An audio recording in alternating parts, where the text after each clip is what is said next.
Hello, friends. Welcome to another edition of Barn Burner here on wherever you're watching or listening. Same usual time, same usual channel. It is a snowy Monday. We are all points. We're not together, which makes us sad. Regrettably. Yeah, it's real tough. Yeah. Good news we were together last night because we knew that today could happen like this. So that's right. We got to share we made time for each other. Some queue time, some quality time. Yeah, here we are. This show is a presentation of Bet365. What do you want to do? You want game props? You want player props? You want the totals? You want the money line? You want in-game? You want some parlays? Whatever it is. It's never ordinary at Bet365. Download the app. Get into the game. You must be 19 or older in order to take part. And as we are live, you can jump into the super chats, a little bit of dough. You lay it down. We'll get the money to the Youth Centers of Calgary, a nice little donation for them. And then we'll take your comment and put it on the show and probably make fun. Have some snide, snarky comments about whatever it is that you think. Or they'll absolutely blow our minds with their depth of knowledge and could be compliments. What about recipes? No one has sent in a recipe yet. No. Big fat guy brought cheesecake, but you didn't eat their cheesecake yet? No, it's in the fridge. Safe drive to big fat guy. He had about a 9-hour trek after leaving Cowboys Casino last night. How about you bring the Thursday? Oh, it won't last till Thursday. Cheesecake won't stay? Fridge? No. Okay, good to know. Or is that your stomach, not the... I'm saying in this house. Yeah. Oh, yeah. Cheesecake is not going to last until Thursday. That it's still there is kind of a surprise. That it lasted through breakfast. That would have been a run-of-the-mill breakfast probably for people that live here. Hey, we're here in the McLeod Law LLP studios. McLeod Law taking good care of you. Whether it's business or personal, big or small, they're the best there is. Best there was and the best there ever will be. They trademarked that. Yeah. And they would know how, right? Yeah, they would know how to trademark it. That's true. Sorry to Brett. That's kind of not a way to start off his day or his week. Bad news there. Yeah. Montreal screw job again. It's a rug pull for sure. Yeah, no doubt about it. We're doing some now. Pinder doesn't have a home studio, so he is in studio, but it's very close to his home. The rest of us are from home today, as it is a snow day in Calgary. It really is. Yeah. I had the 8-block commute, and there was a lot of chaos. I'm like, ooh, these boys, don't do it. Don't do it. How's the construction? Are they... We're good, yeah. They're going to build some new towers around here, but all the city stuff's been done for a bit. New restaurants are opening. I just mean in Marteloup today. I'm wondering how the... I'm coming in from the East, Dean, so I wouldn't... you wouldn't even know there's anything going on. That's what I was told. Weren't you aware of that? Yeah. Just all the people that come in from the West, bunch of fucking complainers. All these turds coming in from the suburbs moaning about traffic and other neighborhoods. That's right. Yeah. All you city just folk. Walk, you losers. What's That's right. The bike lanes they got plowed early today. Get out and let's go. Lots of space. Yeah. Freaking but not everybody. We had a great November. No, you can't be down. Can't be sad. The snow is here. It was very balmy. September, October, and most of November was tremendous. So winter has arrived, and we can't really bitch. It's put a huge wrinkle in our ice flooding attempts this week, because flooding on a foot of snow, Rhett? Tough. Yeah. It's like, do you want some 8-foot massive bumps of ice? Because that's not going to work. So now what do you guys do? I think we got to shovel it off first and then flood. Yeah. So we got to wait for the snow to stop falling. Gotcha. Not everybody is upset to see the snow. It's nice. I have a Bernese mountain dog. They run hot. Summertime, you have to watch them. Make sure you don't leave them outside because they can overheat. They do love colder weather. And this is the dummy that lives in my house. Oh, it's nonstop. We are so back. The neighbors. This is not neglect. Don't call the SPCA or whatever it is that they're just leaving their dog outside all day. They don't even, I don't know. Look at him. Just happy as can be. Look at him. Oh, God. Living his best life, Dino. Oh, this is so... You know what this is? This is you in Nashville. Look at how happy he is. Yeah. That's his best life he's living. And then he'll come in long enough to just kind of shake snow all over the place and make a mess and then go back outside again. Yeah, that sounds great. Yeah. So there you go. That's your warm fuzzy today. What a beauty, eh? The dog. That's a real dog. That's not one of those dogs that needs batteries that you see under the Christmas tree. Yeah, you wonder sometimes though.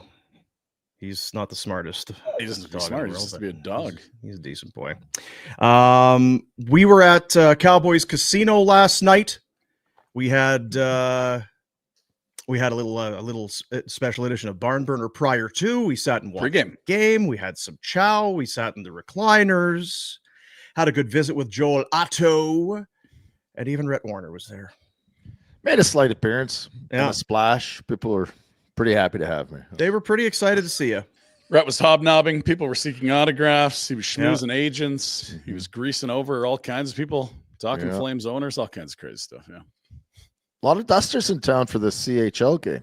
Oh, yeah, that's right. Top prospects. Canada, USA. Top prospects. Top prospects. Not just you ever playing one of these retro? Top. They didn't have this when I played. Yeah, they didn't invent it yet. Or I would have for sure. Totes. Yeah. Because they used to have the CHL, and maybe they still do, but this is a different animal, right? This one? This is No, they still have the CHL, They still do, They make the one this week is the US.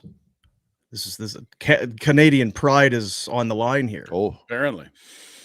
The Americans, they compile all their kids into one big team and of elite all-stars. Mm-hmm.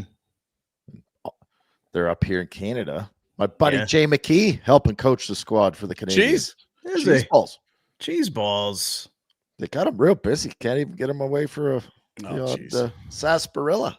Unbelievable. Can't steal him for some cheese toast? That's not very nice. nice. Hockey Canada. That's cheese toast in town.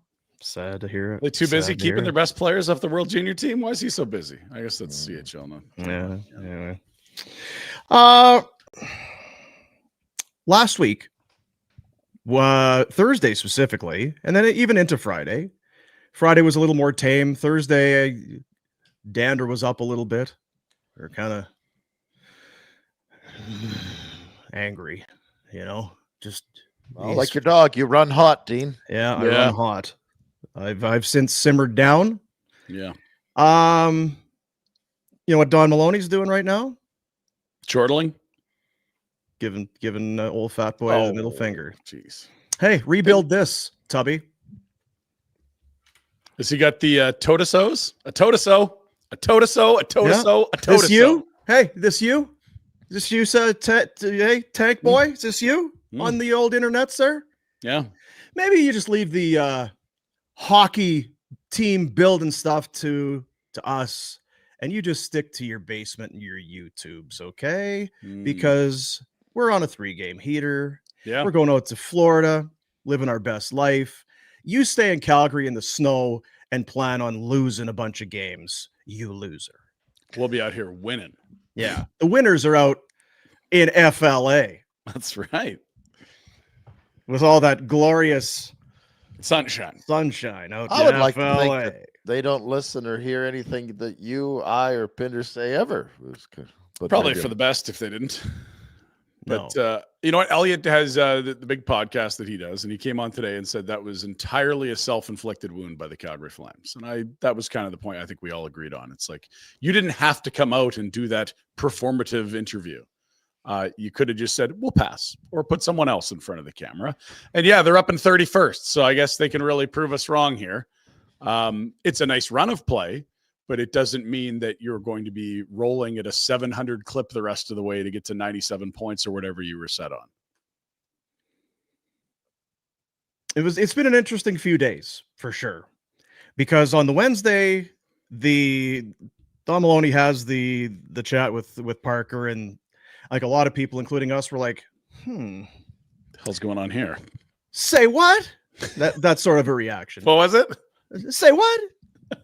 What you talking about, Willis? Something like that, as the kids say. Anyway, and then they go and they beat Buffalo, and then we'll wait till and I said, wait till what happens when they play teams like Dallas? What's going to happen? Well, they beat Dallas, and then they go into Vancouver, and I don't think Vancouver's very good. We kind of sat as individuals and a group last night and kind of looked at it. Like, I don't think these Canucks are very good. The the Flames, an impressive win last night. They go and Yes. score 5 times. That's a in lot. a 5-2 win over the Vancouver Canucks. The Canucks are 1-4-2 in their last 7. They which look is not great. disinterested, Dean. Yeah, they're Yeah. injured, disinterested, and I don't know that they were very good to begin with. That's a triple header of That you're gonna get a high goaltender can pick. really let him in. Yeah. Kevin letting him in. Yeah. That Yes. the Backlund to Coleman goal we were saying last night, that's probably not a goal that should go in the NHL. There's a few of those. Yeah. How many It goals? was kind of, you could pucks? watch it here. I don't know, maybe if you're in the net you see it differently as they're coming down, but pretty much okay, well Nice pass. that's quite Nope. a pass. Can And we from rewind here, that? there's one play. Yeah. He's sifting it to the middle and he's going to just try and tip it. They're laughing. And it still fooled everybody. My What is favorite that is pass? Back it up. yeah, we got Rhett, whiteboard, Jack. This is let's not go. even Come on. whiteboard material. No, This we is- need your we expertise. need it. You played, buddy. Look at You him. played. He's Come on, ready. walk Yeah. us through it. Well, it's that ref in that far corner. He Uh-huh. distracted him. Is that right? and he just couldn't. He just Yeah. thought he was getting. Somebody was on Casamigos for Yes. sure. What is he The, doing? The jerseys aren't near the same color. One is very black and one is very white. Yet there seems to be confusion. There's some. here. Yeah. When you don't wear your contacts, Dino, you can get That's confused by right. this. And you know what? You want to relax on the power play. Don't rush it. Just be patient. Yeah. So this is Let's see now. Stop. Everything's Oh. good here. Yeah, it was Not the- never getting. He would really. It was never had a chance.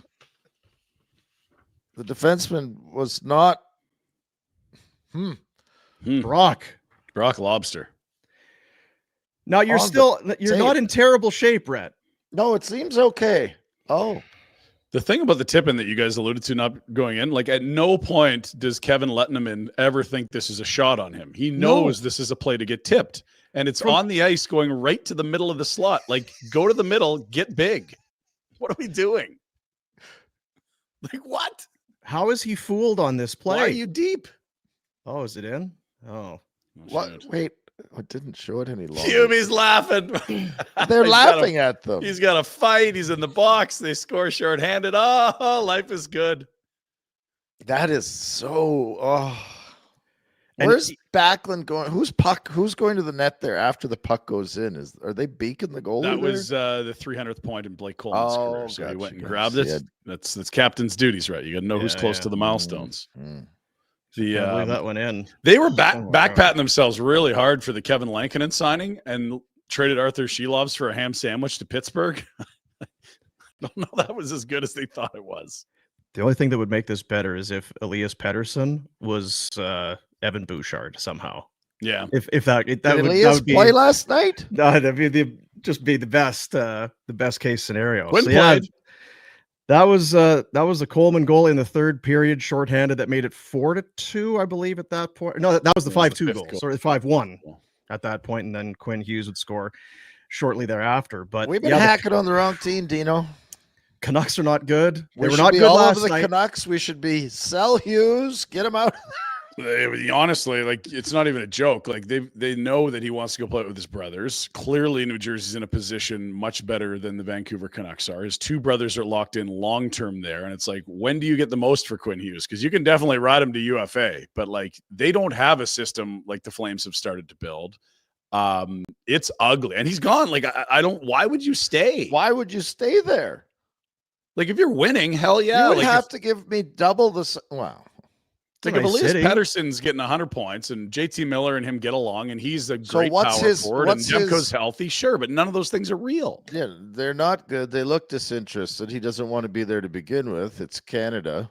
I don't think he's a big fan. I'm maybe speaking out of He place. did sign but a long-term deal already there. That's the one that's expiring. But yeah, Seafood, But- good seafood. maybe, yeah. Well, the other Chowder? ocean, there's another ocean on the other side there that's Yeah, Lobster's better there. Hey, Rhett? that's close. Yeah. How much is he worth? Like, what kind of contracts are you going to get, and how much more would Vancouver have to offer him to keep him?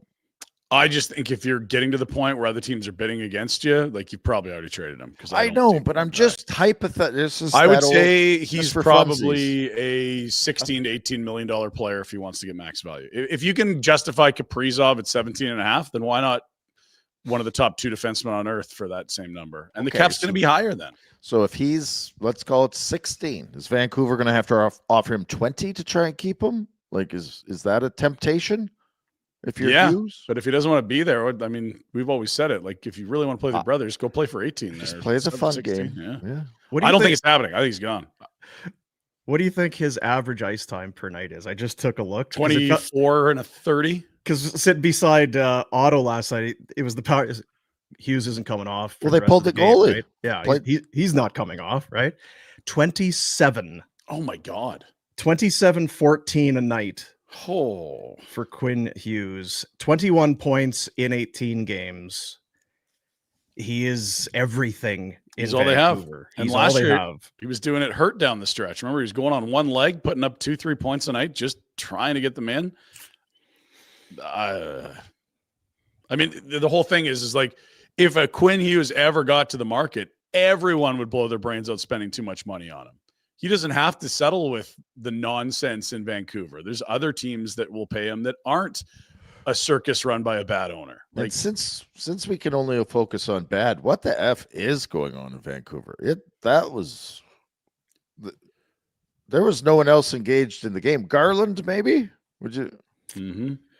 Evander Kane took a penalty. We don't know what for. Sounded like he said something offside. And chatting. I didn't see him hitting anyone or really playing hard. They were offered Kane at the deadline last year, said no, and then went at him in free agency when they swung and missed on all the guys they wanted to bring in. Hey, look, we're still competing. Jake DeBrusk plays there. He's on a nice little run. Yeah. Did we talk about Quinn Hughes? Because he played. He's. I noticed Quinn a lot. Was there 2 Quinns? Should we mention him twice? 30 minutes last night. 30:05.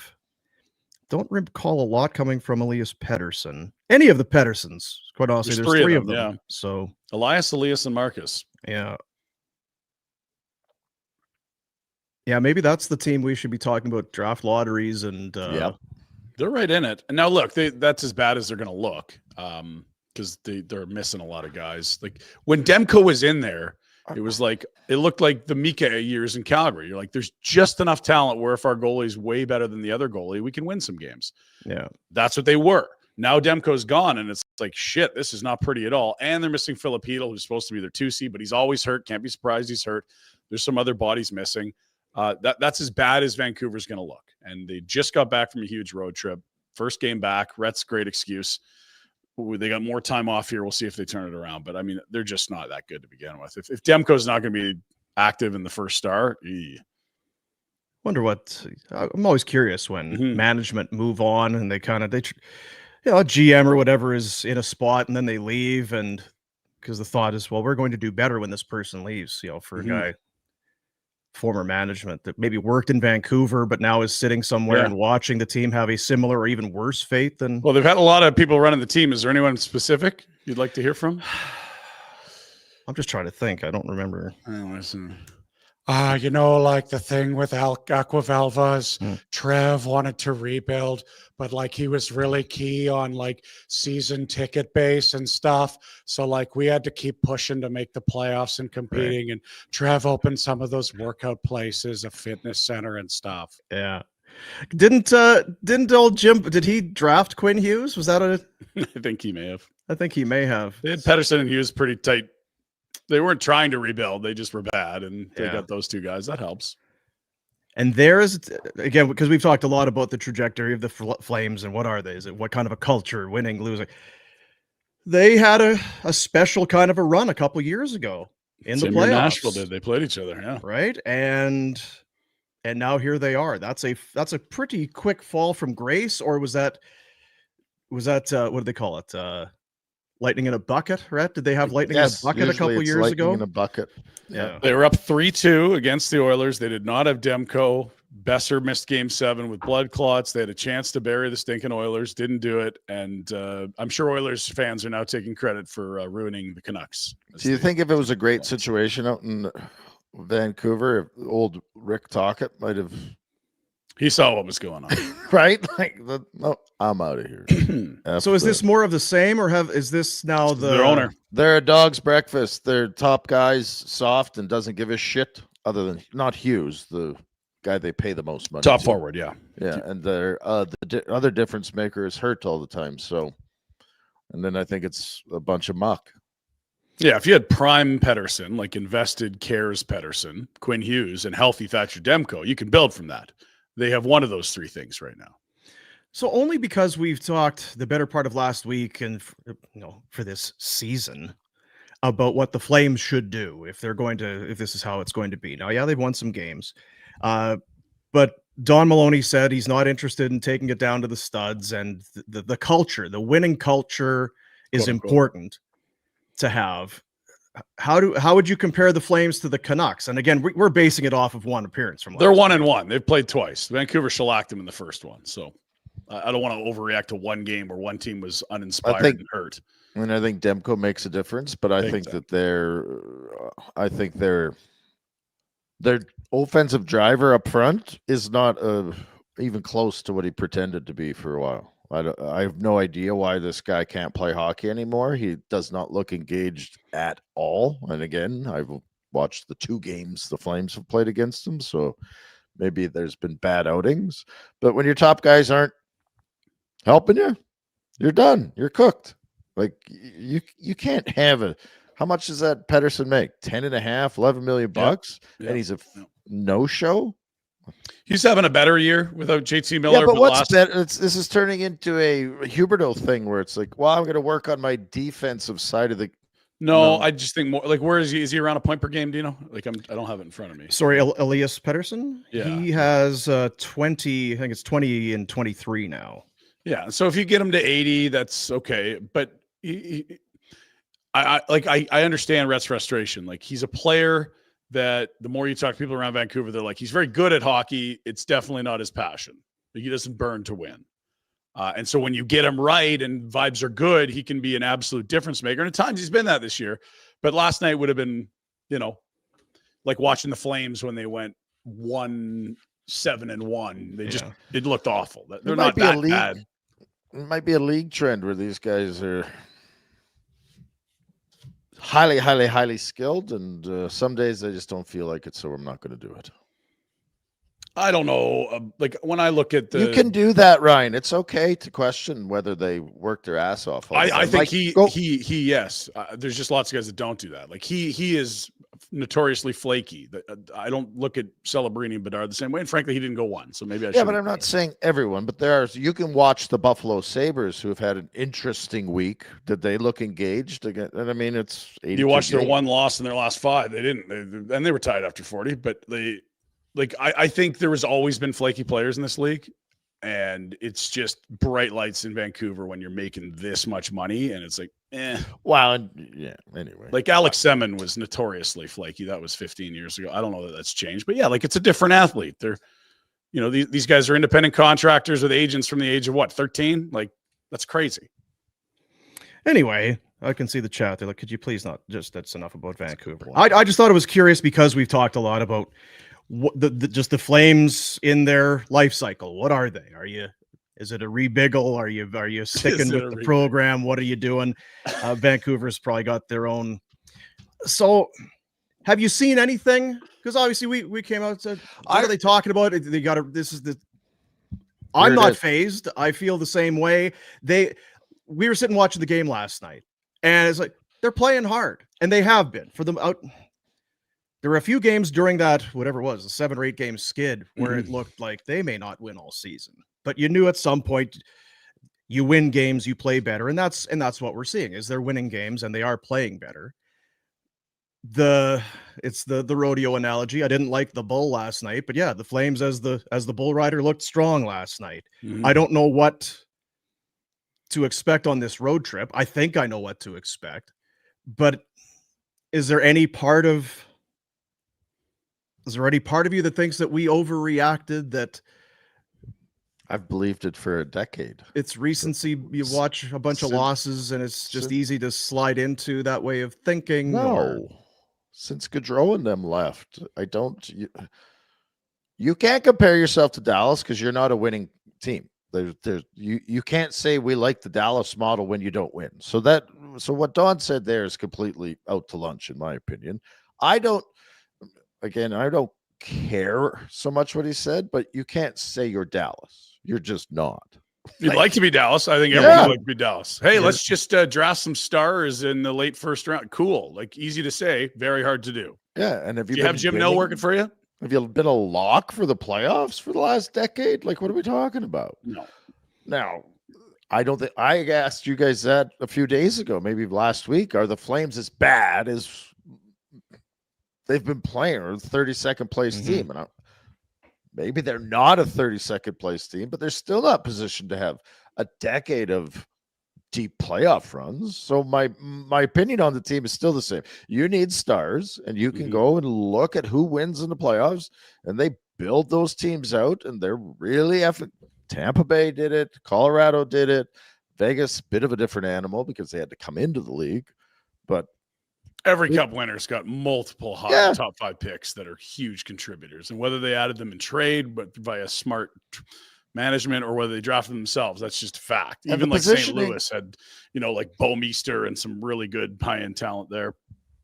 And the positioning of the age of the players that the Flames have doesn't coincide with anything. You're expecting diminishing returns for Huberdeau, Kadri, Coleman, Weegar, Andersson, because they're on the wrong side of 30. Guys don't have career years after 30 9 times out of 10. Yes, Gio won a Norris at 35. That's pretty much. But Gio didn't win a Stanley Cup at 35, so I don't get. I understand what you're saying there, but I always make a stipulation. That's not team success. That's one guy. Yeah, and they got flamed out in the second or first round. They didn't win. They've not had a deep run. Like it's no. It's a little bit talking down to your fan base when you suggest that what you've built is a winning culture. What it really is, it's mediocrity that you've been bad enough that you feel like is winning culture. Winning culture is making the playoffs consistently, winning rounds, getting deep into the postseason. They haven't done that since 2004. So if Don Maloney thinks 550 hockey and a wild card or third in your division is winning culture, that might be a big problem about why they don't want to rebuild. They seem to think that's good enough. That's what those comments really rub me the wrong way on. That's not winning culture. Oh, they like each other. Great. Now can you win?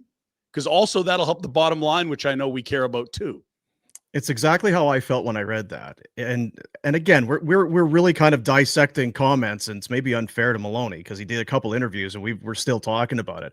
But I can appreciate what he's saying. If you're going to have younger players, you want them in an environment where the culture and the mood is a positive one. And we've seen maybe Vancouver where things are toxic. It can be tough on younger players and all that. You don't want that. But to talk about we don't need fewer cadres, we need more cadres. We want a winning culture. You've missed the play. This looks, you're on track to miss for the 5th straight year or 4th. I mean, this is not a winning. You may have. So I was going to ask you, Retro. I asked Ryan yesterday.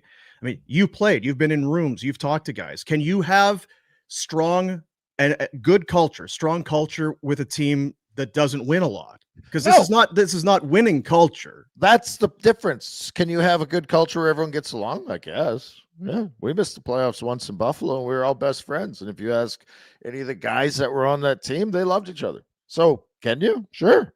But let's golf in May. This is great. Like, you're not winning. What the fuck's that do for the fans? The people that are paying the bills, back to the bottom line thing where it's kiss my ass. So you want me to buck up? Like that's the real problem where it's like, that's not a winning culture. Happy to support the team. And he can come turn around and say, well, is bringing in a bunch of 18-year-olds going to create a winning? Maybe not. I think he's right when he says you have to hit on your picks. And whether it's pick 18 or pick 8, you better do well or maybe even pick 38. But you can't sell us on this BS that this is a winning culture and that this is it's frustrating because we shouldn't even be dissecting it anymore. It's old news, but it does bring out some emotion because you're like, I don't agree with what he's saying. He's entitled to say what he wants. I understand his points of view. He's Mhm. not bullshitting, but I don't agree with it. I've said it for a long time. I've said, fuck, I said trade Giordano and people went ballistic. And maybe I'm wrong, but you ended up with nothing for it. Zero for that guy. You've hung on to guys too long in the past and turned them into nothing. It's not asset management, and I don't think it's a forward-thinking approach to the game.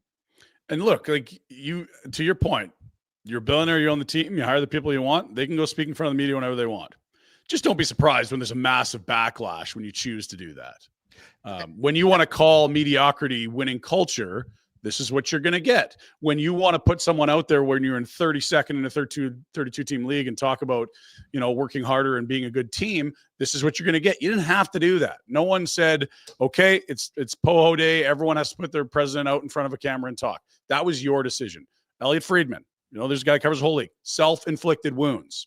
Doesn't inspire confidence in the organization when you do it. Unless I did think about this. Here's the caveat. I love that word, Dino. I do. Yeah, you do. Maybe he's a goddamn genius. Well, I did say that. What if he's playing chess and we're playing What checkers if his here? thing was, I'm going to go out there and I'm going to say it, and it's going to be us versus the world. Because this is going to cause a shitstorm. 3 in a row. 3 in a row. Which only further aggravates those who had an issue with the comments in the first place. So, I don't think you're a very good team. What are you talking about? We just won 3 in a row. What are you talking about? Well, I mean, there's a bigger picture. Why don't you leave the winning culture stuff to us, and you just do whatever it is that you do? It's like they say, right? If you listen to the fans, soon you'll be sitting with them. That old chestnut from management folk. We'll see how it goes. But look, they've deserved the win. The other thing, men, and this is not going to be breaking news. I looked this morning to see. So what are we watching? What's happening here? They've now got 8 wins? Is that where we sit now as far as the standings are concerned? Yeah, they got 2 shootout wins and 6 in reg, I believe. They had the shootout win in Edmonton, and then 8, 13, and 3 is the record now. Second last. Proved you wrong. Ha ha! Suck it. I went through the victories this morning, and I'll kind of run through, and I don't know that you'll pick up on the common thread, but I think there is one. Remember opening night in a shootout, they win 4-3 over the Oilers. That was kind of almost gift wrap for them in a way. It sure was. Wins over the 5-1 against the Rangers, 2-1 Flyers, 5-1 Columbus, 2-0 San Jose, 6-2 Buffalo, 3-2 Dallas, 5-2 Vancouver. I see one playoff team in there. Is that where you're going? I'm also looking at the goals against. When the goalie pitches a shutout, allows just 1 or maybe 2, right? That's how they're winning. It's coming, and we talked about it last night. Cooley's been very good. He's got a couple of wins. He allowed 2 against Dallas and 2 against the Sabres. 2 last night for Wolf, a 2-0 shutout, 5-1, 2-1. It's still a team that if you give up, if you can pitch some shutouts or some 1-goal games, we might have a shot. Of That's course. how they're going to have. Yeah, and then that's any team in the league. If your goalie wants to be first star, yeah, you could beat some teams. No, but there's no other victories in there, is what I'm saying. Yeah, There so won't be. they've got 8 wins, 7 against teams not in a playoff spot, and their goalie was great in all of them. Yeah. That sounds like most bad teams. It's a lot has to go right. So can the goaltending is with that said, is that the kind of goaltending they can rely on? Well, if they're only going to get 8 out of 23 games, I mean, I think you could expect that. More importantly, can they rely on the other team's goaltender to play like Kevin Letterman did last Kevin Letterman. Yeah, who are the No, that's Smith, the backup in Dallas, but he's posted some nice numbers. If they got a 3rd stringer in Buffalo, they beat. I don't know. Like we have to remember, they're 31st. The worst teams in league history win games. They don't go 0-82. Like their signature win, Devin Cooley saved them from a defeat. Everyone else is a dud team they've beat at the moment. I think Edmonton will figure us out. They shouldn't have won that game. No, they had it 3-0 halfway through. They gave it to them. Anyway, but look, I don't want to cheer against them. I know it feels like it's a us versus them, and I don't think they actually give a shit about us at all. So it's very much. But they've won 3 in a row, and they had it. They were impressive last night, and we're kind of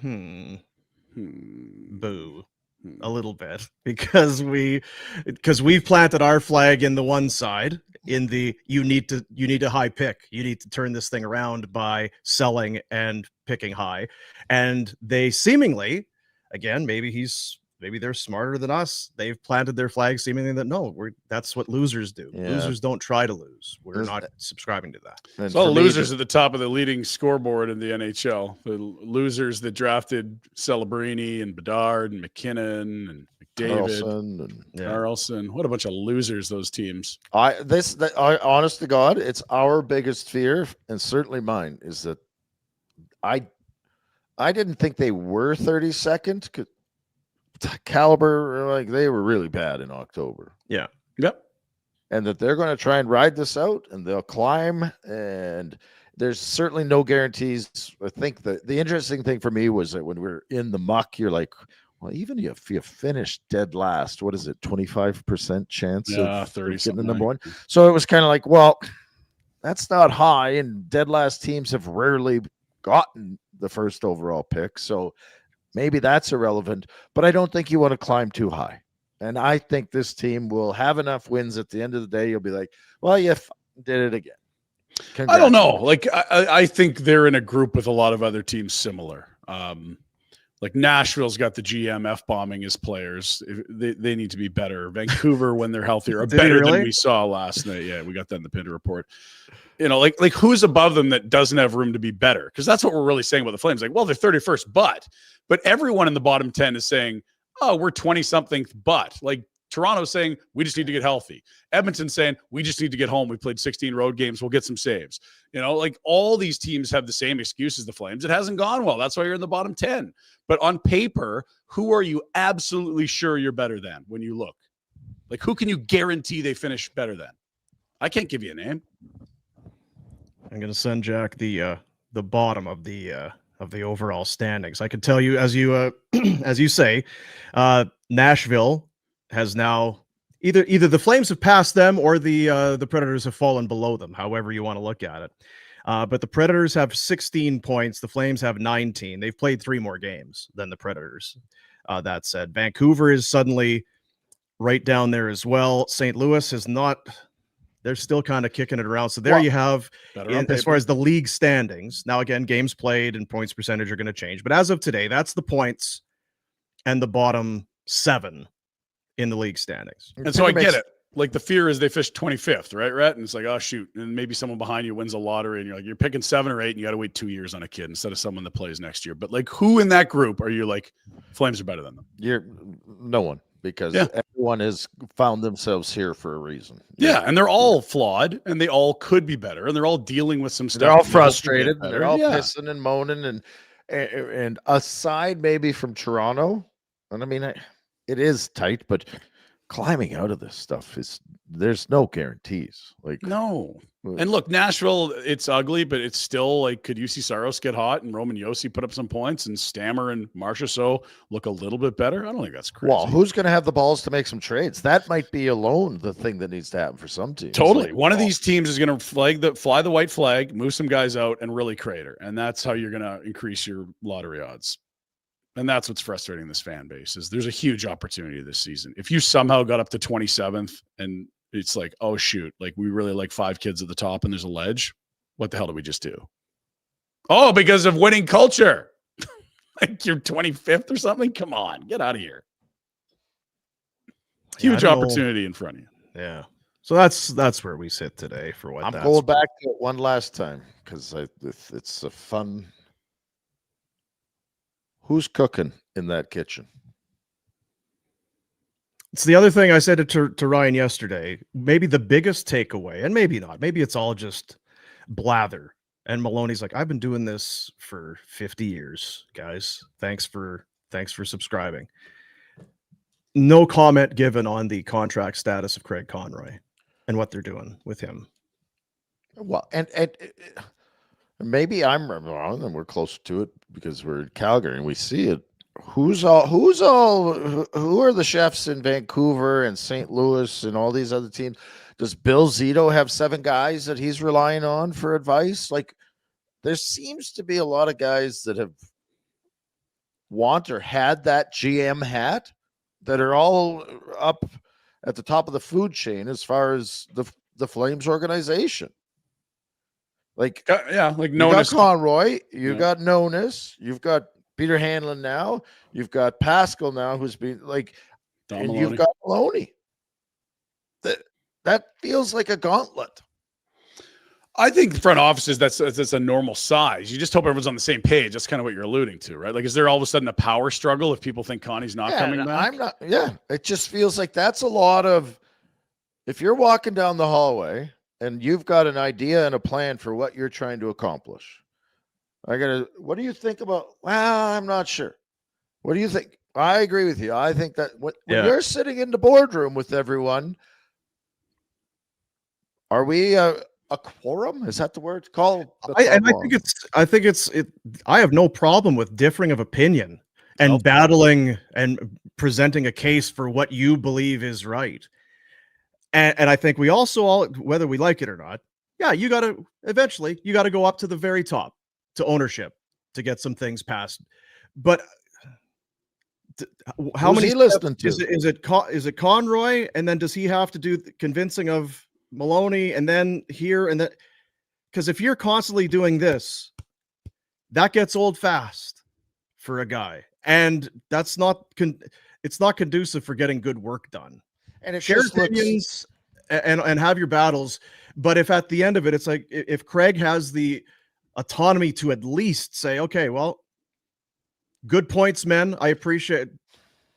Take it under advisement, and I'm gonna make my call. Then I'm fine with that.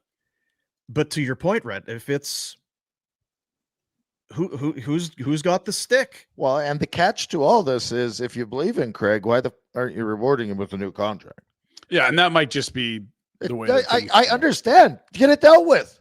They might have a complete understanding, but we're allowed to talk about it until then, because it raises eyebrows when we don't know it. It's just like a trade. I don't know what they're being offered for guys behind closed doors, but the information I have right now makes me go, what the hell is going on? And it's not just us. It's people around the league. And that's how because there was a time media and people would come to town and be like, so what's going on with the Flames? What's going on upstairs? Like, what's going on? There is a little bit of that starting to trickle back in. And maybe it's just because of these interviews, but it's like, so the Maloney's saying this, and well, has Conroy got a deal? So he doesn't have a deal? Well, Maloney said that.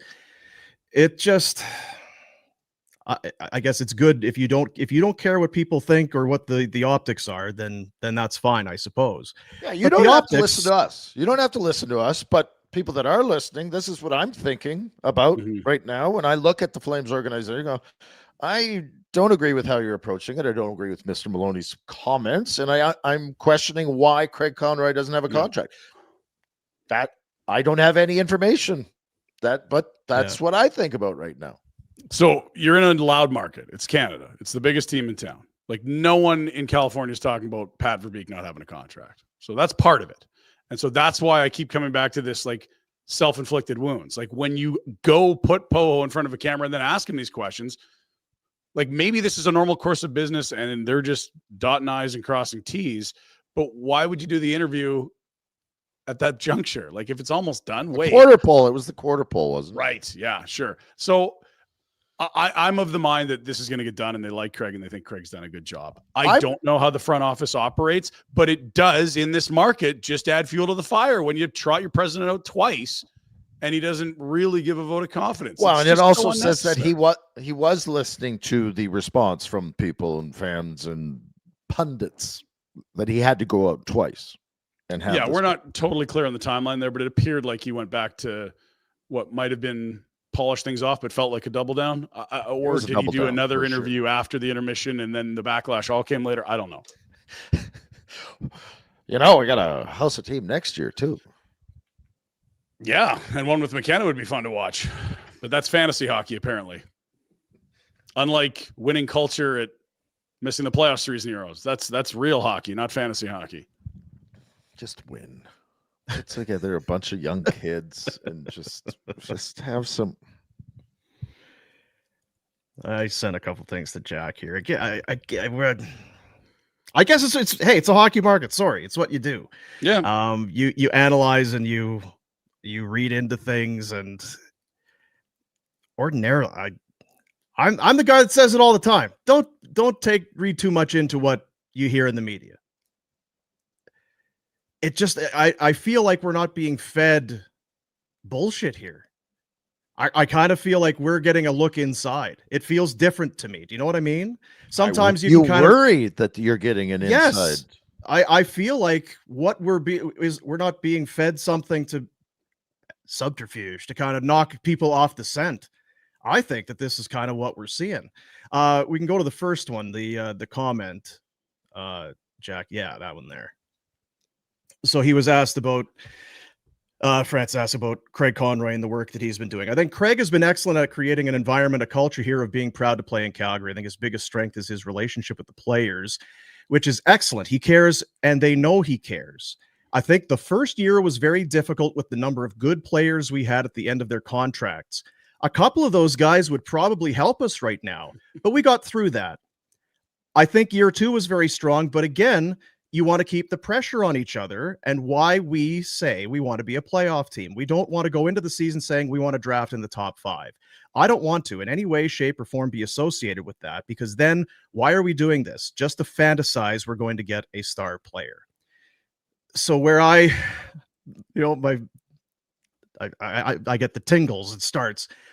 The first year was very difficult with the number of good players we had at the end of their contracts. A couple of those guys would probably help us right now, but we got through that. As if to say, maybe you should have signed your Noah Hannafins or Elias Lindholms, or is that? Yes, it is. That's one way to read into it. Right?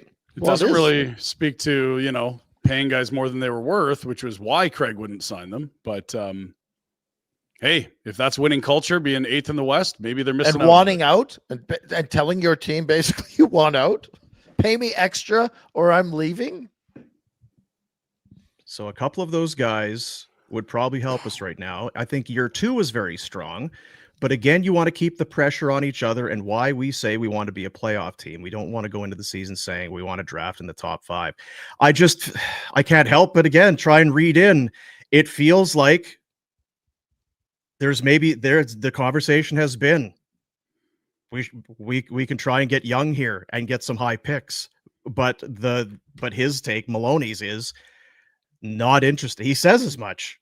Yeah, I also think it's important to point out that he's talking about going into the season with that mentality. No one's asked you to go into the season like that. You came into the season talking about 97 points. What we're talking about now is that given that a quarter of the season is done and you're in second to last, at least open a window to show us you have a plan B. Like, I agree, Don, you should go into every season trying to make the playoffs. Great. But now that you're where you are, is it maybe time to look at some other options? And I really believe, as much as these quotes don't back it up, I believe if they're in this spot in January, they're going to do all the things the fans want them to do. I really do.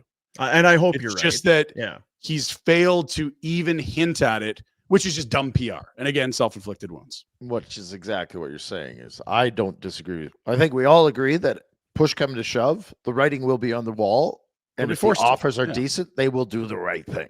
Mm-hmm. I think that's the gist of it. You're just saying it in such a convoluted way. And I'm with you, Boom. And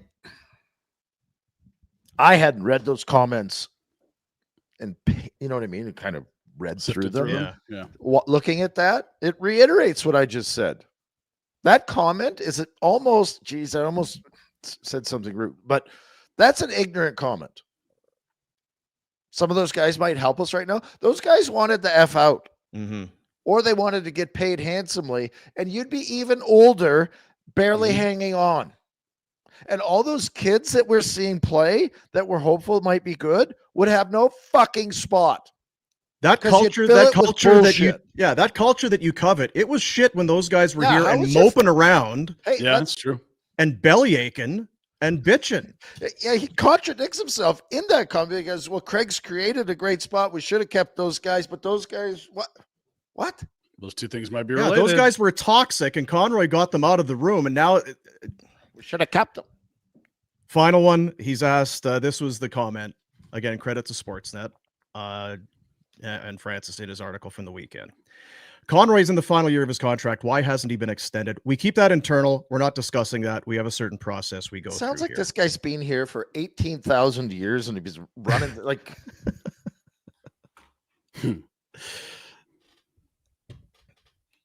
Did he trees, buddy?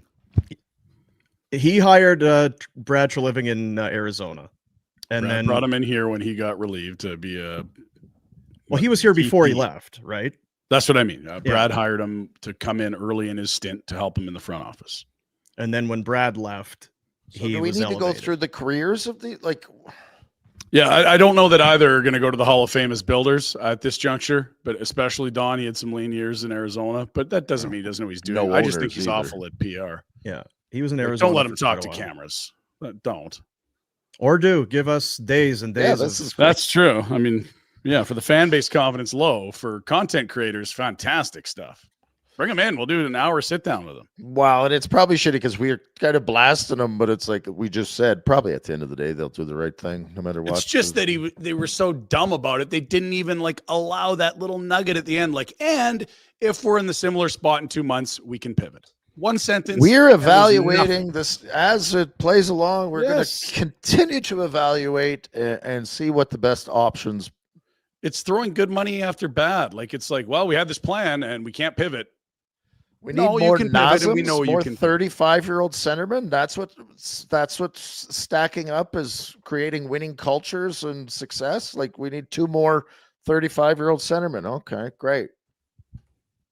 I say it again. I just feel like this is it's such an important point in the franchise's life, where you have some older players, you have some guys that are signed long term, but you have some young guys coming up, and so which is what are you going to do? The next, oh, you want to be ready for the building? Well, the building, that's great. But if there's a concrete shortage, then all of a sudden, you know what I mean? Like, you are going to build your team based on the personnel that you have, not on how quickly a building is being. Yeah, if you were Being really built in focused on a Calgary. building, they'd be getting way younger. They're not. Type And of- you'd have there's a got build- younger 3 years ago when That's Gaudreau and them left, and they had Yeah. no interest in that because they're pissing themselves because nobody likes playing here. Well, yeah, the guys that like playing here are kicking their fucking feet up. It's an important season and upcoming off season, it feels like, for the Flames. So it's hard not to microanalyze everything. I hope Conroy's able to go to work and do what he And if it's feels such he a wants great, to do. okay, now I'm wound up. Here we go. Why the fuck is Andersson not signing then if it's so great? Well, he wants more money than they're going to pay him. Dude, well, we've got lots of money. Pay the fucking guy. He's swearing left and I know because that's proper management, Ryan. Right. Yeah. You're No, I'm with you. cringing because you're like, but it contradicts exactly what this guy's saying. Yeah. He was talking in hindsight about giving Elias Well, yeah, in 2 Lindholm seasons, is and he going to Noah be saying, Hannafin well, too much money? And well, maybe we should have done it. And then meanwhile, it's like Rasmus is asking for too much money and they're not doing it. Like, When they're trying to sell it as this is such a great culture and we all love it. Well, then why is he not signing? well, yeah. Quinn Hughes, where's he going to go? New Jersey. Why? His brothers are there. Because he wants to be in New Jersey, right? Yeah, Because he yeah. wants to be in Jersey. So if Andersson and the culture is so good that guys want to be here, why didn't Hannafin stay? I'm not saying it was the right decision to have paid him. I'm saying it was the wrong. Then why is Andersson not staying? If it's so great, Because they're he should be clearly not signing, he willing should to be pay him. bending over backwards. He should be taking the backland. I love it here. It's wonderful. Look at this culture. Yeah, the difference being is that this is Rasmus's one payday opportunity. That's not the Backlund contract. But he loves it. I think he does. Yeah, but that doesn't mean that he's not asking for too much money too, right? I'm saying that it can't be, it is all the above, but if it's so wonderful, take the deal and stay. And it should be a Backlund-esque. Oh, you know what, Craig? I fucking love you guys. I'm absolutely aflame for life. I'll stay here. I believe in this team. I believe we're going to have a chance to win. I believe in what you're doing. You're not hearing that. No, You're hearing, pay me my money. There's an important distinction between having a group of guys that get along and liking a market and what they're calling winning culture. Those are two different things. They're doing it. Yeah. Rasmus knows there's a building coming, right? Does he know? Has he that's heard? what that hole in the ground is? Is that why Uyghur that hard hat? Oh, yeah, shoot. That's what they're doing there. Maybe somebody should tell him. And hey, listen, Rasmus Andersson's the first star of the week, guys. He is the first star of the week. He's playing well all of a sudden. This is good news. He looked great last night. Then sign him. No. 3 assists. I mean, come on now. This is what if we listen and you take what he's saying seriously, they are desperately trying to sign him. And they're not, by all accounts. So that's why it gives me hope after hearing Don Maloney speak. They do have plan Bs. They do have the understanding of where they are. They're just not ready to man up and say it publicly. Because they're trying to sell tickets the rest of the year. So you know that? You believe that? Because that's what Elliot was reporting today, that they're still far apart in negotiations and that, they're absolutely. Because that's not because you said that. Just because I'm just trying to hear what you were saying. That's not the message you got from Don Maloney. No. And again, right after the message from Don Maloney, I said, look, they're putting up a front here, but I've always said, I believe there's a plan B where if they're 28th to 32nd in January, shit's happening. They're just not ready to say it at the end of November and risk losing this winning culture that they have. I mean, and that's fine. Just don't come and speak to us. You can think dumb things or try to fool people, but in this market, you're just going to, come on, don't talk down to your fans. Yeah, you're going to get this, I guess. Yeah, and this is their choice. It's their choice to get all this flack. No one made the Poho go stand in front of a camera. Now listen. And if you were, you could certainly prep him, and maybe they tried to prep him. He's like, listen, I've been a hockey executive forever. I'm an expert on winning culture. I don't need these notes. I got this. We don't know what it was, but it was a disaster, and it was self-inflicted wounds. I'm happy for number 47. He got a goal last night. And sometimes, you know what I don't like seeing? And as we go through, I'll tell you, there's some things I don't like seeing. And then we can get into it later. But how much did scoring mean to Connor Zary? You didn't have to guess when he scored this goal last night. It has not been a great year for Zary. He has one goal to his credit. This is his second. Boom. And look at him. Relief. Like it's less excitement and more relief, isn't it? Monkey off back. Thank God. You feel like you're never going to score again. Couldn't get a bounce and finally gets one. And I thought it's a funny game. I thought from that point on, I thought he was really good last night. Now, again, what were the Canucks? But still, Joel Farabee has been playing some great hockey, I think. Yeah. He's been around it. Hits a goalpost with an empty net.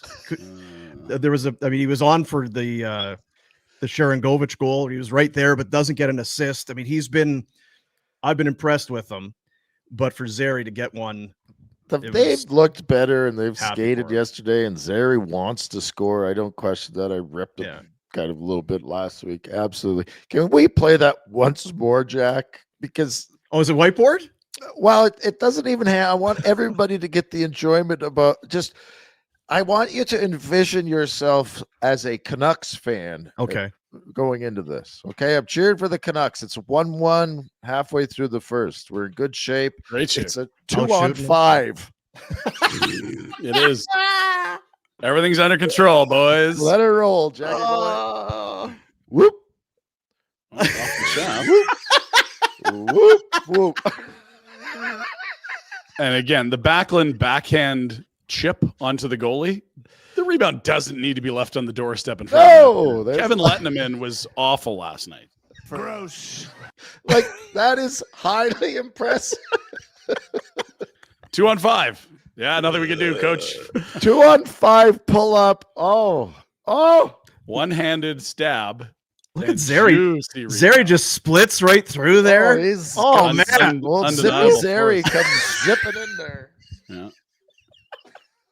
Oh boy, they were awful last night. You know how I ask Rhett sometimes, are you watching this tape at the next day? Are the Canucks pulling the tape out for okay, fellas? Fellas. Yeah, 2 on 5. Adam Foote's got him in early this morning. So can you do you think Tocchet was texting Foote last night after the game? Told you. how's it going? How's it going over there? I see Zary scored. You like being a head coach? Did Coleman scored shorthanded? I heard. Well, how was the goal? Did he dipsy doodle through everybody, or The dangle. well, he just went to the net with one hand on his stick and scored? Oh, That's shoot. weird. And it was the only play was a tip in front. Yeah, the old dreaded 2 on 5. Coleman Backlund. Shorthanded. Hoy. Oh, it's good we can laugh. Hey, InvestMed. Invest-med.ca is the website. It's Canada's first and only private medical testing company, exclusive access that you're not going to find anywhere else. It's about health as we age, as we get older. Now, maybe you're not even that old. It doesn't matter. It doesn't matter how old you are. That's right. Yeah. A comprehensive, proactive screening battery could identify individual health risks, support mitigation of potentially life-ending disease before it starts. There it is. That's your report. Wow. Do we want to thumb through that? Pass or fail, Rhett? Let's see.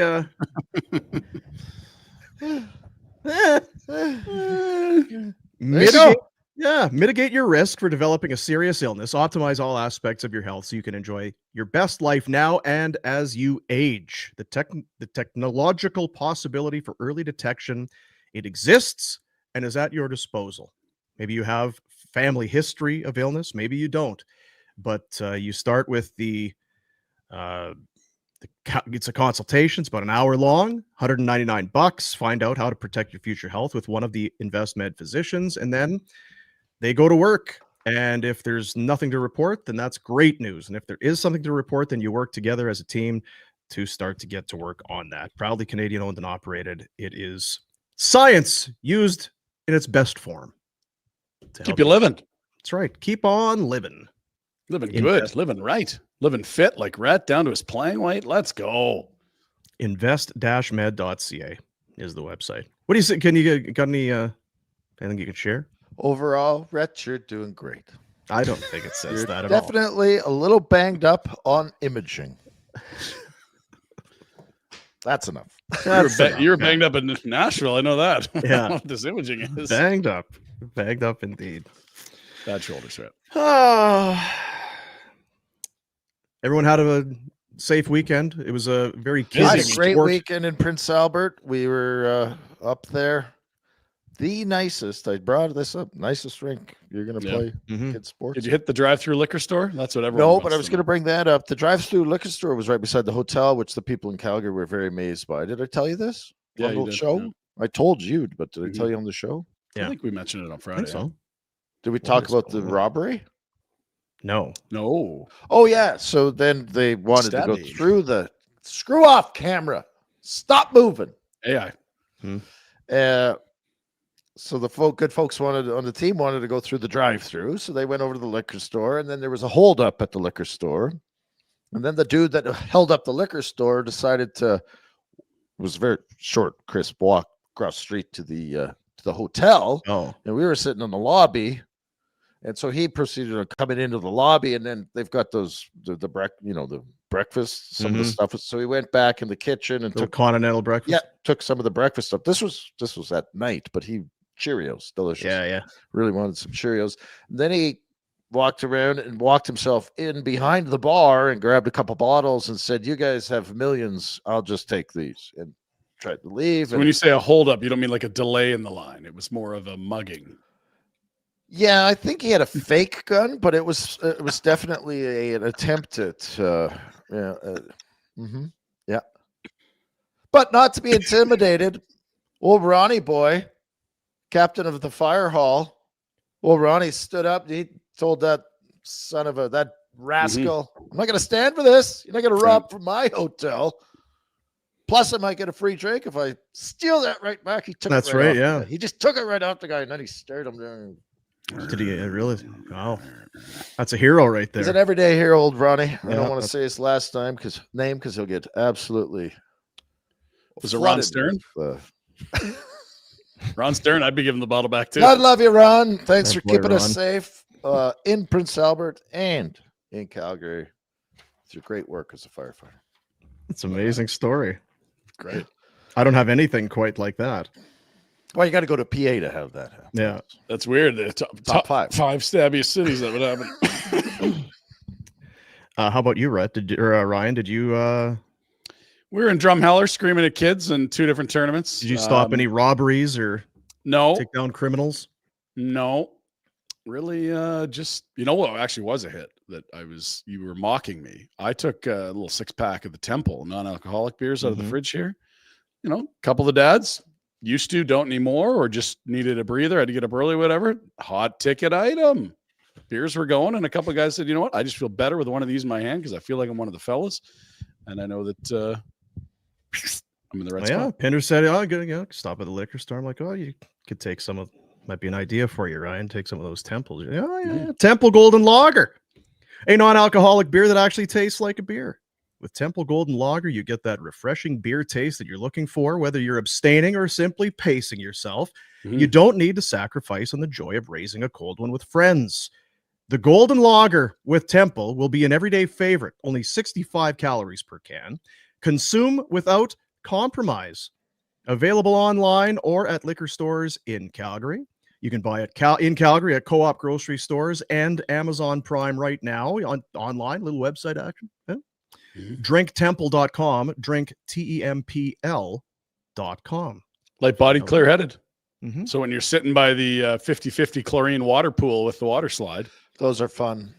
tip them back. Those are right. fun. Our kids had to run for the hills. They went in, the skin started to burn, the eyes were falling out. It was Yeah. I can't wait for this class action lawsuit when they poisoned all our children with chlorine with these hotels for the kid tournaments.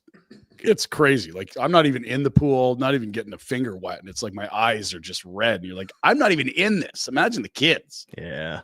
Hoy. It's gross. It's gross. Let's do the Do you know Pinder Report time for our friends at Village Honda? See, here's the thing. They know what's up. You can trust them. Here's a reason why. They just told us last week about their winter-ready used SUV event. Is that not exactly what you need today? We're talking pre-owned all-wheel drives, 4x4s. Do you see the weather? It's frightful. Do you need that rear-wheel sedan, or would you rather have a 4-wheel drive SUV? Lots of selection. Get online, check them out. All kinds of different makes and models, all priced to move. Go to villagehonda.com to see the selection, or visit them in the Northwest Auto Mall if you trust your current vehicle to get up to one of these safe winter-ready SUVs. Are you throwing a bunch of sandbags into the trunk of your Caprice Classic? Or are you going to Village and That's right. checking out an all-wheel drive SUV? Be smart. Come on, people. Be safe, smart. be smart. Speaking of smart, let's check out the writers at Flames I Nation. saw Pike last night. I'm not sure. Well, I got Flash Stevens for you then. Was he there? More thoughts on the slumps busted in Vancouver last night. 5-2 win over the Canucks. I believe the 4th time this year they've had more than 3 goals. So a cootie hardos to the Flames last night. And they do get both halves of a back-to-back in large part thanks to Devin Cooley's incredible performance on Saturday night against Dallas. That is the whole thing about this 3-game winning streak. It's like if you didn't have your backup be the first, I don't know, you kind of got a chance. But hey, credit to Cooley. He's been a phenomenal story, and he continues to give us great. Are they playing that Coolio song when Cooley plays that Fantastic Voyage? I think they should. That's great. Right? That's a banger of a song, Red. Great call. Yes. Is that the Come one? along and ride on a fantastic voyage, blah, blah, blah, blah, blah. That's a banger. Brett, that. You could use that, Flames. Look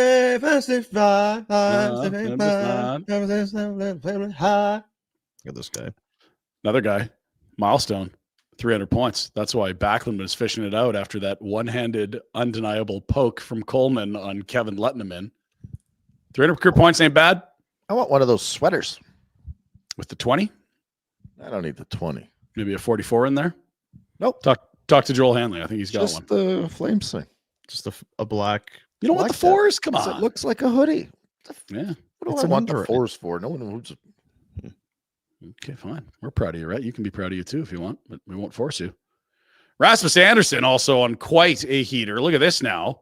All of a sudden, he's within distance of TJ Brody for 5th all time in defensive points. You pass that bastard Brody, that son of a gun. Get him this year. Tej. Reinhardt's going to be a ways away. And boy, Gio did pile up some points. And then, there's the best 2 franchise defensemen of all time, McInnes and Suter. Still underrated and under-celebrated for what they did. Gio had a hell of a career, but the McInnes guy, where'd he come from? Big Al. Yeah, he didn't have to go play in Russia to get a 2-way deal or a 1-way deal. He was early and often with the big hammer from the point, Dean. Boy, could he rip it. 822 points is a lot, isn't it? Yeah. Oh my God. 5-game road trip coming up. Well, in fact, they played game 1 last night of it, but it is odd. They stayed in Vancouver last night. They're going to fly across the continent 6 hours today. Tampa on Wednesday. Florida, i.e. the Panthers, on Friday. It's every other day, not too compressed. There's usually a back-to-back in there. Then Sunday off to Carolina. Rod the bod. At Nashville? And then could be another toilet bowl. We were there for the last one. And boy, were they awful in the first before putting a workman-like 40 minutes together at the end and losing in regulation. Now, Red, Sunday afternoon in Carolina, even if they stay overnight, you can get, they can still make good on this. They didn't go to Nashville in time kind of a thing. I did think about that when they stayed in Ottawa before going to Nashville on their last big swing. Really helped. I thought to myself, they will be going back to Nashville. I wonder if Huska's given the carrot out. Dominate the Sens. We'll let you go. Otherwise, you're going to have to earn it the next time we pass through. Dominate the Canes? I think you might be right, though. I'm not even sure. Do the young kids, do they even like Nashville? Well, there's enough guys that aren't young kids on this team that will on it. We know that. They're a veteran group, Dean. There's half the team's old. And the other half's too young. You know, veterans that create good cultures will be taking the fellas out and making. They better be. Today's youth, they need good leaders. Now, 3 if o'clock. I was game, able, I'd head down to that, but I'm going to an event at the Dome that night. Are you? What's going on at the Dome there, Braggy A Pants? funny guy. There's a real funny man in town. Oh, Funny you're talking guy. about Tuesday. I thought you were talking about Sunday night in Carolina. No, I'm not going to Carolina. Yeah. It's so boring. Yeah, funny man at the Dome. Hmm. That'll be good. You make a great point. Like that game will be over quite early in Carolina. You could have a full send Sunday night in Nashville before a Tuesday game, not a Monday game. I've seen it happen before. We'll get into the history of it tomorrow, but the old Southeast Division swing, Panthers, Lightning, Carolina, has not been kind to the Flames. They'll kick that one off in a couple days. Now, Don Maloney, Poho. You love calling him Poho. Well, we call him Domo if you want. Don Maloney, Domo the Poho. He knows about winning culture. Sportsbooks don't. They only balance money and take projections. The Calgary Flames remain tied for last in the projected points total, updated as of this morning. 76.5 points is the over-under for the Flames. The exact same number for Nashville and San Jose, 1 point less than Chicago. That's your bottom 4. Bit of a gap. Then the Canucks at 82.5, Boston, Buffalo, 83.5, Pittsburgh, Seattle, St. Louis at 85.5. Those are your worst 9 teams by projected totals in the NHL. So, thank you, Rhett. Mm-hmm. You waiting? No, I already did it. I'm waiting. 9. Thank you. So while the vibes are high on a 3-game winning streak, the unemotional sportsbook, Bet365, still has them tied for the lowest projected total of points in this season of NHL hockey. Do we care? Do we care about what? I think that's great. That is I think it's fantastic. I love numbers, and I'm a science nerd. You are indeed. And I like the people. This gives me great confidence that we're doing the right thing. Could be a tough blow to the, quote, winning culture. Let's go to the bottom 10. The Canucks fans handling this very well, the failures of their team. That's 2 reg wins in their last 17. Hoy. Son of a... That is a miserable run. And if you're actually going to move Quinn Hughes, which I think you should do, given that letting him walk for free is not going to be good for you long term. If you were watching the Calgary Flames last year with Rasmus Andersson, would you have maybe any sort of an inkling of how to approach a guy with 2 years left on his deal, 2 playoff runs? Like, is Quinn in play this year? Does he have a no He trade? should be. I don't know that he's old enough to have. Like, the only difference about this is, does anyone think he's staying? No. A year ago, you could Andersson may sign an extension. You could bring it up now, and it's still not completely out of the ice. There's just no chance he's staying in Vancouver to me. I see it as a non-zero chance, but a very slim chance. Like, maybe it's a 2% chance. Like, you cannot. What would Here's help his Canucks. chances of staying there? Winning? His A winning brother's culture? moving to Vancouver. I don't know. Yeah. There's your bottom 10 Canucks fans. They love their art. They What got is the, this? the Okay, paper let's walk. bags. Can in you their walk hands. us through this? Yeah, you got there's EP40, Elias Petterson, their winning culture expert in Vancouver. So he's getting a medal. It's good work. He's Kisses kissing the a babe. girl. He's a little Lost- handsy there at the top, Little right? Sure handsy. is. This Don't is be shy. Oh, yeah. X-rated. Jeez, hands on Giving hoop. It's 10-2 right there, Dean. Spraying the champagne because, yes, now they're down to third from the bottom. And the Florida, the 2 and 5, 2. Those are all their 4. losses, their last 3 games. Okay. They scored 17-9 and 3 losses. And then he's popping champagne. Mm-hmm. This is a Vancouver Canucks meme updated for the "We're so bad we're tanking now." I do like those jerseys, though. It's a good-looking jersey game last night. So does he like champagne? Is that what that's saying? He's celebrating because he's tanking. He's in on the tank. Oh, they're celebrating the losses. That's Okay. right. Yeah. Look at this. Who's Giving the up hottie? third. I think that's Don't say it. Taylor Swift. I don't know. Yeah, keep moving. Great meme. So good. This got some steam the other night. Come on. Now listen. Oh, no. You don't listen. call for people to be No, fired. no, That's no. not good. No. Listen. Clearly, that's an AI photo because I have not seen this parade of people with "Fire Don Maloney, let the team rebuild, let Connie cook" signs. This has to be fabricated. And in, the importance of just being thorough, I did update this morning. It's up to 38 signatures, but safe to say the Don Maloney So State the of the photo Union is a address- fake, but the petition is real. That is correct. It was sent to me by the people that started the change.org petition aimed at CSEC. You're going to need more than 38 signatures where they stand now. But I don't know that the speech inspired more confidence in the front office, nor the 2-part article that followed. All I take out of this, Dino, is that people care, and I don't want nobody getting They do fired. care. Yeah, they care. 38 people people care care. enough to write their names down. So many people. That's almost as many signatures you got for mayor 10 years ago. Remember Yeah, you run? throw my name in the mayor hat. You when screwed do us. this We got next stuck time. with Nenshi because you didn't actually get 100 signatures or whatever it was. Damn it, Rhett. Thanks, Red. Let's go to last night. Sabres on a bit of a heater. Minnesota has been great defensively of late. Jets could be in trouble with a month plus of no Hellebuck. Isles continue to roll. They've been a great story. Avs are far and away the best team in the NHL. Shucks. They get the Marco Sturm Bowl. Did he play there? I don't know. Yeah. 3-1 win over Marco Sturm. Dang, that's going to hurt. And the Flames. We watched it at Cowboys Casino and Sports Lounge last night. Big win 5-2. Told you Colorado was good, right? How good? Colorado's very good. Well, here's how good they are. The gap between Colorado, who's first, and the second place team in the entire league is the same size of the gap between second and 25th. Hoy. Well, if you can rely on this guy for math, sure. Attaboy, Corey. Massive Corey sack. Mace. Massive sack. The So huge.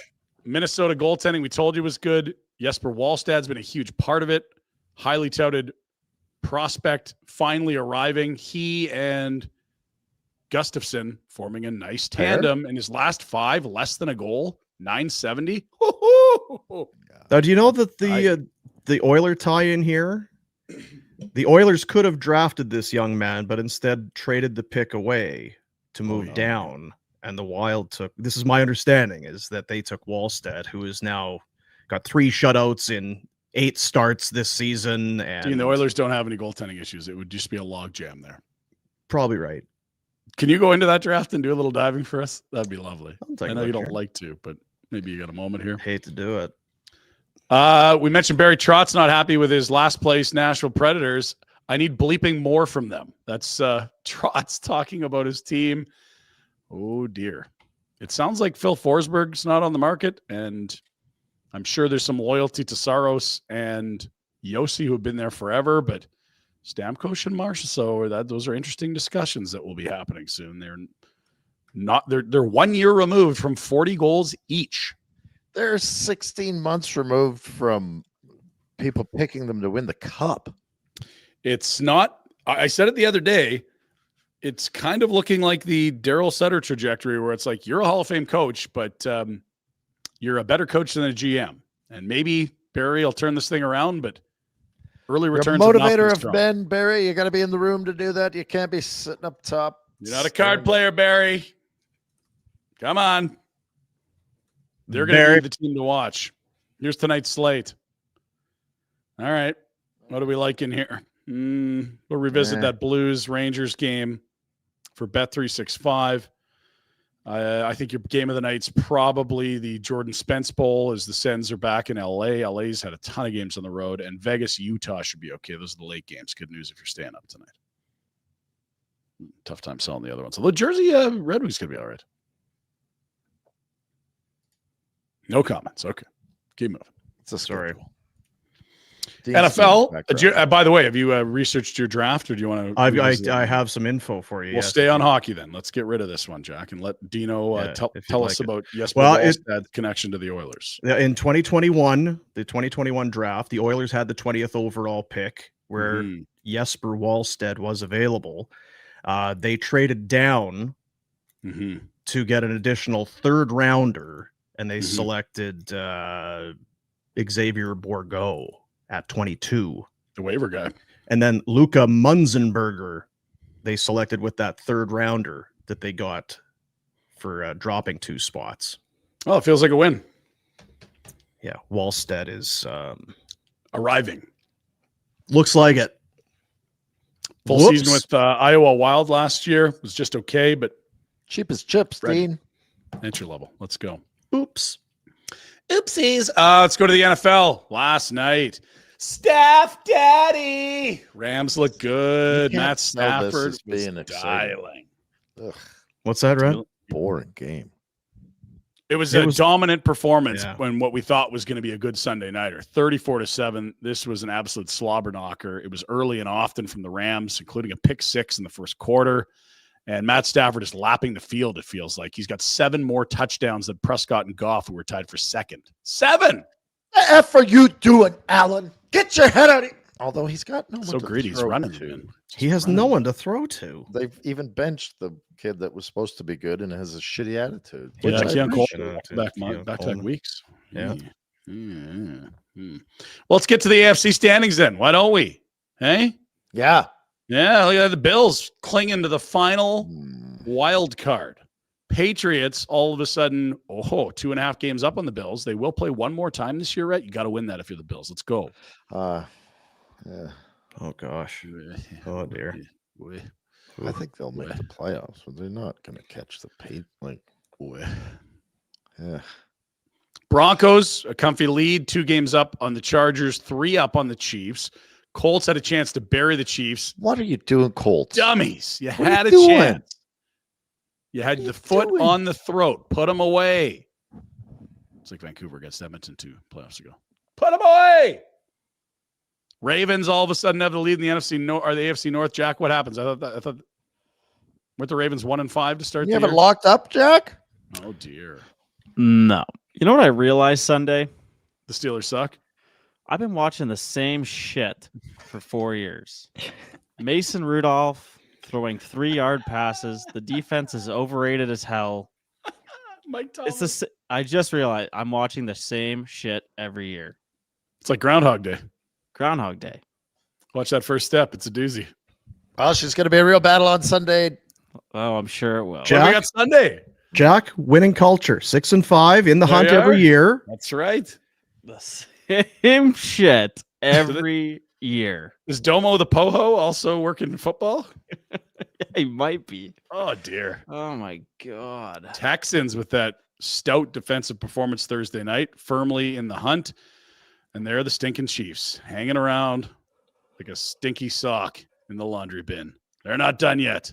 They got the Cowboys Thanksgiving. That'll be a banger. Big time. Cowboys offense suddenly looking good. Defense looking actually not inept. Could be a fun one on Thursday. We should probably go to Rhett's house and get blasted. Yeah, I would agree.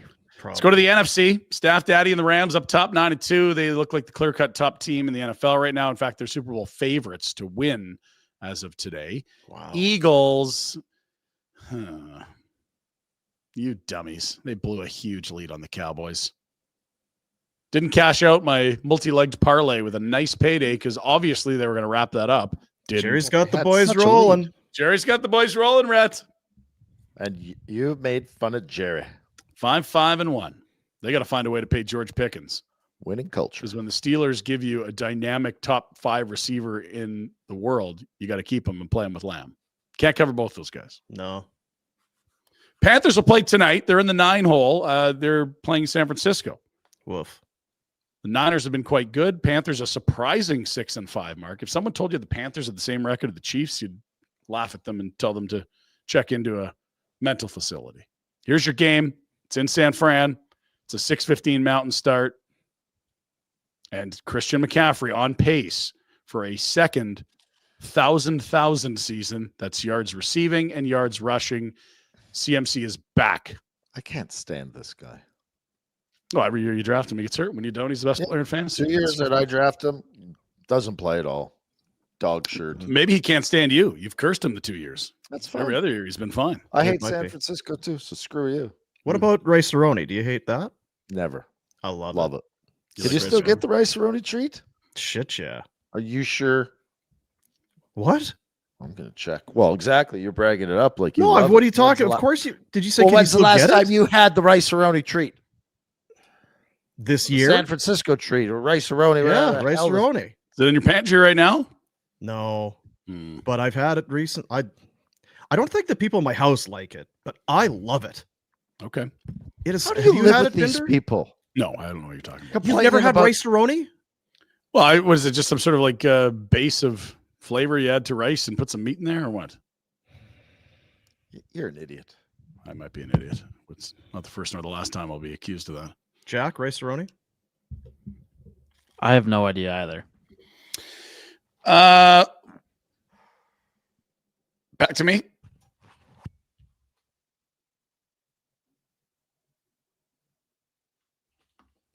Stupid everywhere, Ryan. I had too much stupid. Brett's done. He's done with stupid. More stupid. Have new Stupid. voice. Are you going to be able to avoid stupidity? Stupid. More stupid. And don't be stupid. Stupid bus's fault today. Maybe I'm the stupid one. It's a beautiful finish. A really lovely montage. Jack's not going to like this, but Myles Garrett is having one of the dominant seasons ever as a pass rusher in NFL history. Whoo! 3 or 4 more sacks this week. Jeez. 16. 13 sacks his last 4 games. That's very good. 3 forced fumbles. Was he 18 on the year? Goodness. Lots of runway left. 6 weeks, I believe, for most teams. And I'm sorry, Jack, he is better than TJ Watt. I know you don't like him and you hate his mustache and he's a Cleveland Brown, but he's better than TJ Watt right now. Imagine Yes, what he it would is. what it would be like to see him in real life, Oh, terrifying. right? Because you see, oh yeah, he's a big man. Well, he looks strong and athletic. In the NFL, which is full of monsters, Mhm. everyone bows in his presence. Like, Correct. what must it be like when that dude walks in the room? It's like a marble statue of a Greek god towering over mere mortals. It's like, oh my god. Anyway, Football's fun, and football is never unentertaining, even if it is cheesy, with Jameis Winston. We outside, but we inside. I am like half in love and half like cringing at everything he does. It is so wildly entertaining.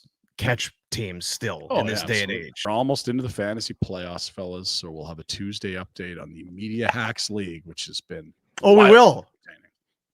The first place team just lost a quarterback, which is It's too good for bad. Yeah. business. Dino's looking good. My team Jack- is so bad. Jack's starting dead people. He's quit. No, I filled a roster this week, but I Yeah, don't for even... 1 week in a row. Congrats. Commissioner doesn't like that BS, Jack. No, Nonsense. it's a good I way to have get dead relegated, guys Jim. that I'm playing against, and it's awesome. I love it. Finally, we played the AI video of the Edmonton Oilers and their Hole in the Net, a Disney movie that may never be made. There was one that might also not be made about the Calgary Flames. Let's have a look.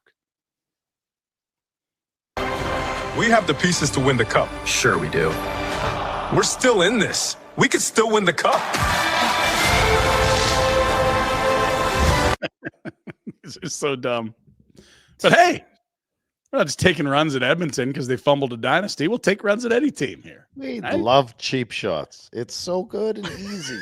These AIs are very fun. Yeah. You love cheap This shots. model is Yeah. based off of shit talking what other people do. Yeah. It's not new. Been doing it No, for 15 It's years. not new. It's great. Yeah. That is your Pinder Report on this snowy Monday, November 24th. Stay home. Not a bad idea. Reminder, the iconic Honda Prelude is back and arriving soon at Village Honda. Legendary sports coupe. Reimagined. They got a hybrid now that expertly balances performance, a smooth ride, and efficiency. The first ever electrified Prelude, powered by the ultra-smooth, responsive, fuel-efficient Honda 2-motor hybrid electric system. It's the award-winning Civic engine that you know. It's coming back. Get excited. Not on today, but like maybe for spring, right? When all this stuff melts away.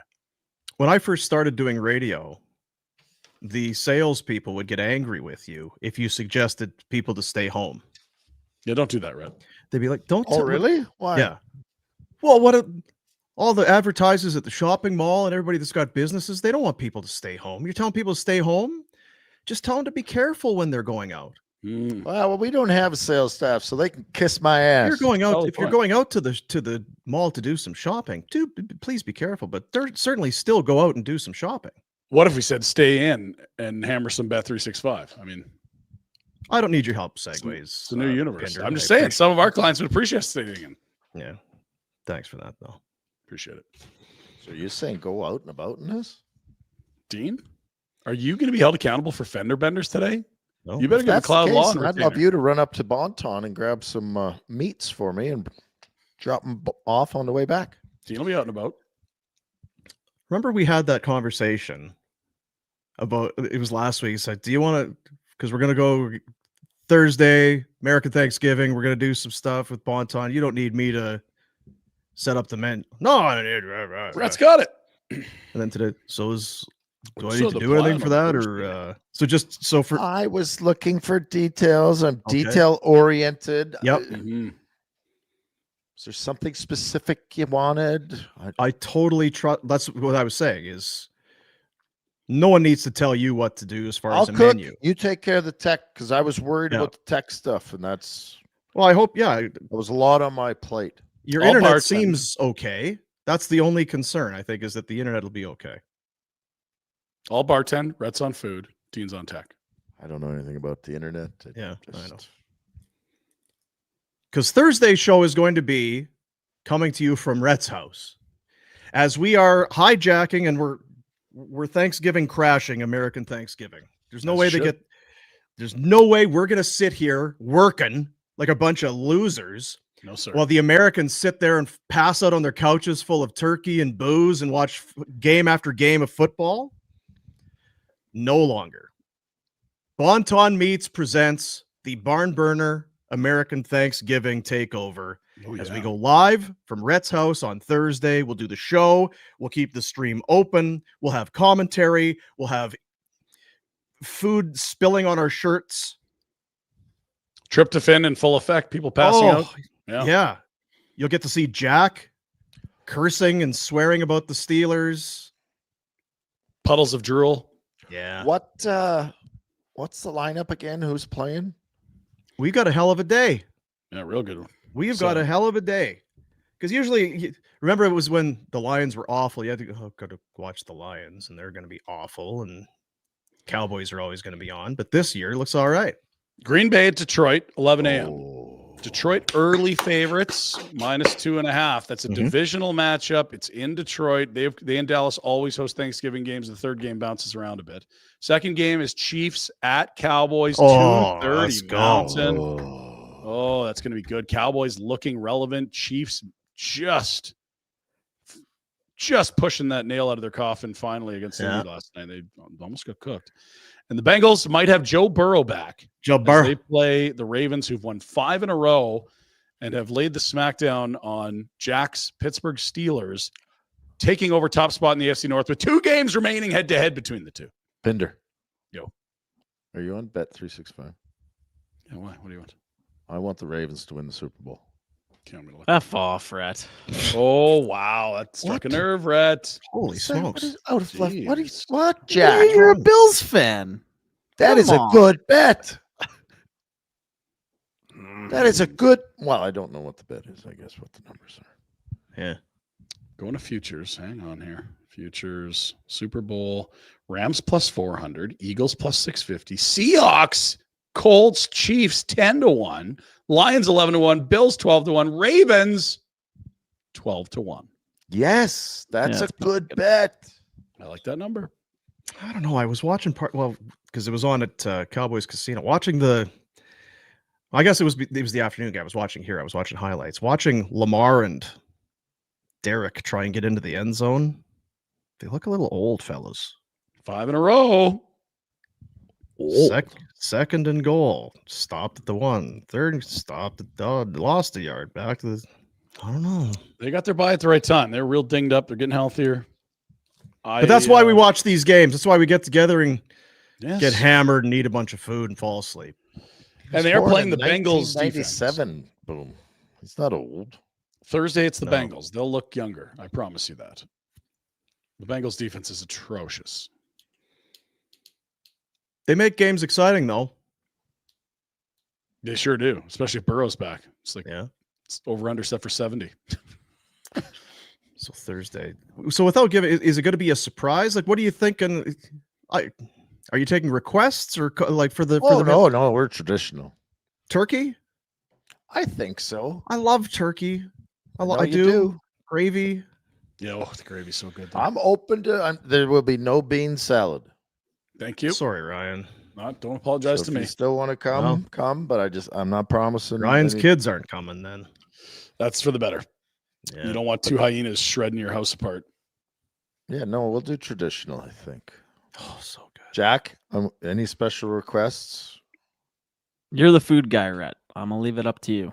Yeah, if Rhett's happy, we're all happy. Let's be honest. Dean buns, that's my request. Can I get some buns? Sure, I'll make some buns. You got about these for years. Hey, Rhett, you got yeast? Yep. You got some yeast, some butter, and Double you riser. got some milk or cream and flour. Gonna bake them right there. Shit, yeah. Oh man, a hot and warm bun right out of the oven. Oh, Come on now. gravy, Yes, sir. stuffing. Don't be showing up at my house too early, though, please. Well, the show starts at 10-ish. Oh, yeah. Do we We gotta set Shoveler, up. We gotta set up before then. Shoveler gonna be there? Or is she going back to her native Americas to celebrate? Yeah, she's out of here. I had to drive these treacherous roads today. At Oh my 5 goodness. a.m. Yeah, The bastards at the airport, they couldn't keep the runway going. bastards. Need a big snowplow for those big long runways. So where? Because I have been to your house. I'm just envisioning. Where are we going to have? Which are we viewing downstairs? No. Main far room from- upstairs? Far Watching from the food. Got to be close to Yeah. the kitchen. Yeah. Okay, so that's where the show and the stream could go from there.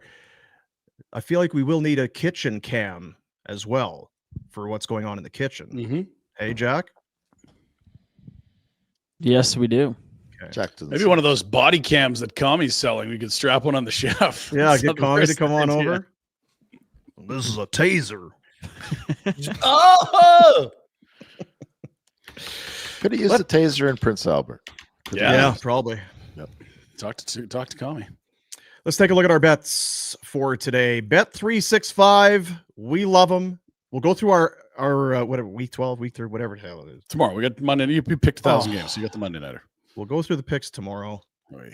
I picked a bunch. I went back to 13, I think. Jeez. And I was in. I don't want to give anything away. But Bet365, they make it more exciting and more interesting and more fun. But you must be 19 or older and do it responsibly. Just a couple ideas here. You don't have to do them, but here's what I'm thinking. Brock Purdy has not played a lot this year, but every game he's played, he's thrown for 2 touchdown passes. Christian McCaffrey's been electric, end zone. House call, that's obvious. 60 yards rushing, that seems like a bad day at the office for him. Parlay those all together, plus 145. And the New York Rangers are the worst home team in the NHL. Rhett, they played 9 home games. Guess how many wins? 1. 7-1. They are dog shirt at home, are the Blue Shirts. And the Blues will be playing the Blue Shirts, and that means we're taking the Blues at plus 125. Nice. And also that helps the old inverse standings. Tina, get them out of our way here. Get some cushion up there, Blues. Let's go. Whatever your bet is, it's never ordinary at Bet365, official gaming partner of Barn Burner. Get the app. Get in the game. Should have thrown Rhett's 12-1 for Baltimore to win the Super Bowl in there. Jack hates it, but that's a nice number. Yeah, sorry, Jack. That's a great number. What do they have the Steelers at, dude? Ooh, 5 in a I row, didn't Jack. scroll down that far. Geez, Yeah, I'll have whatever. to check again. Yeah, I've got it right 22. here. Hang on. All right. Ooh, I have to click the show more button. That's way down. 100-1. Ooh, Oof. it's a good bet, Jack. Yeah. Poor Jack. It's so bad it's good. Poor Where Jack. are the Bears at? Actually, I'm curious. Don't worry about it, Jack. Hey, I hit the 60 to They've 1. been good. Okay. 60-1. super chat.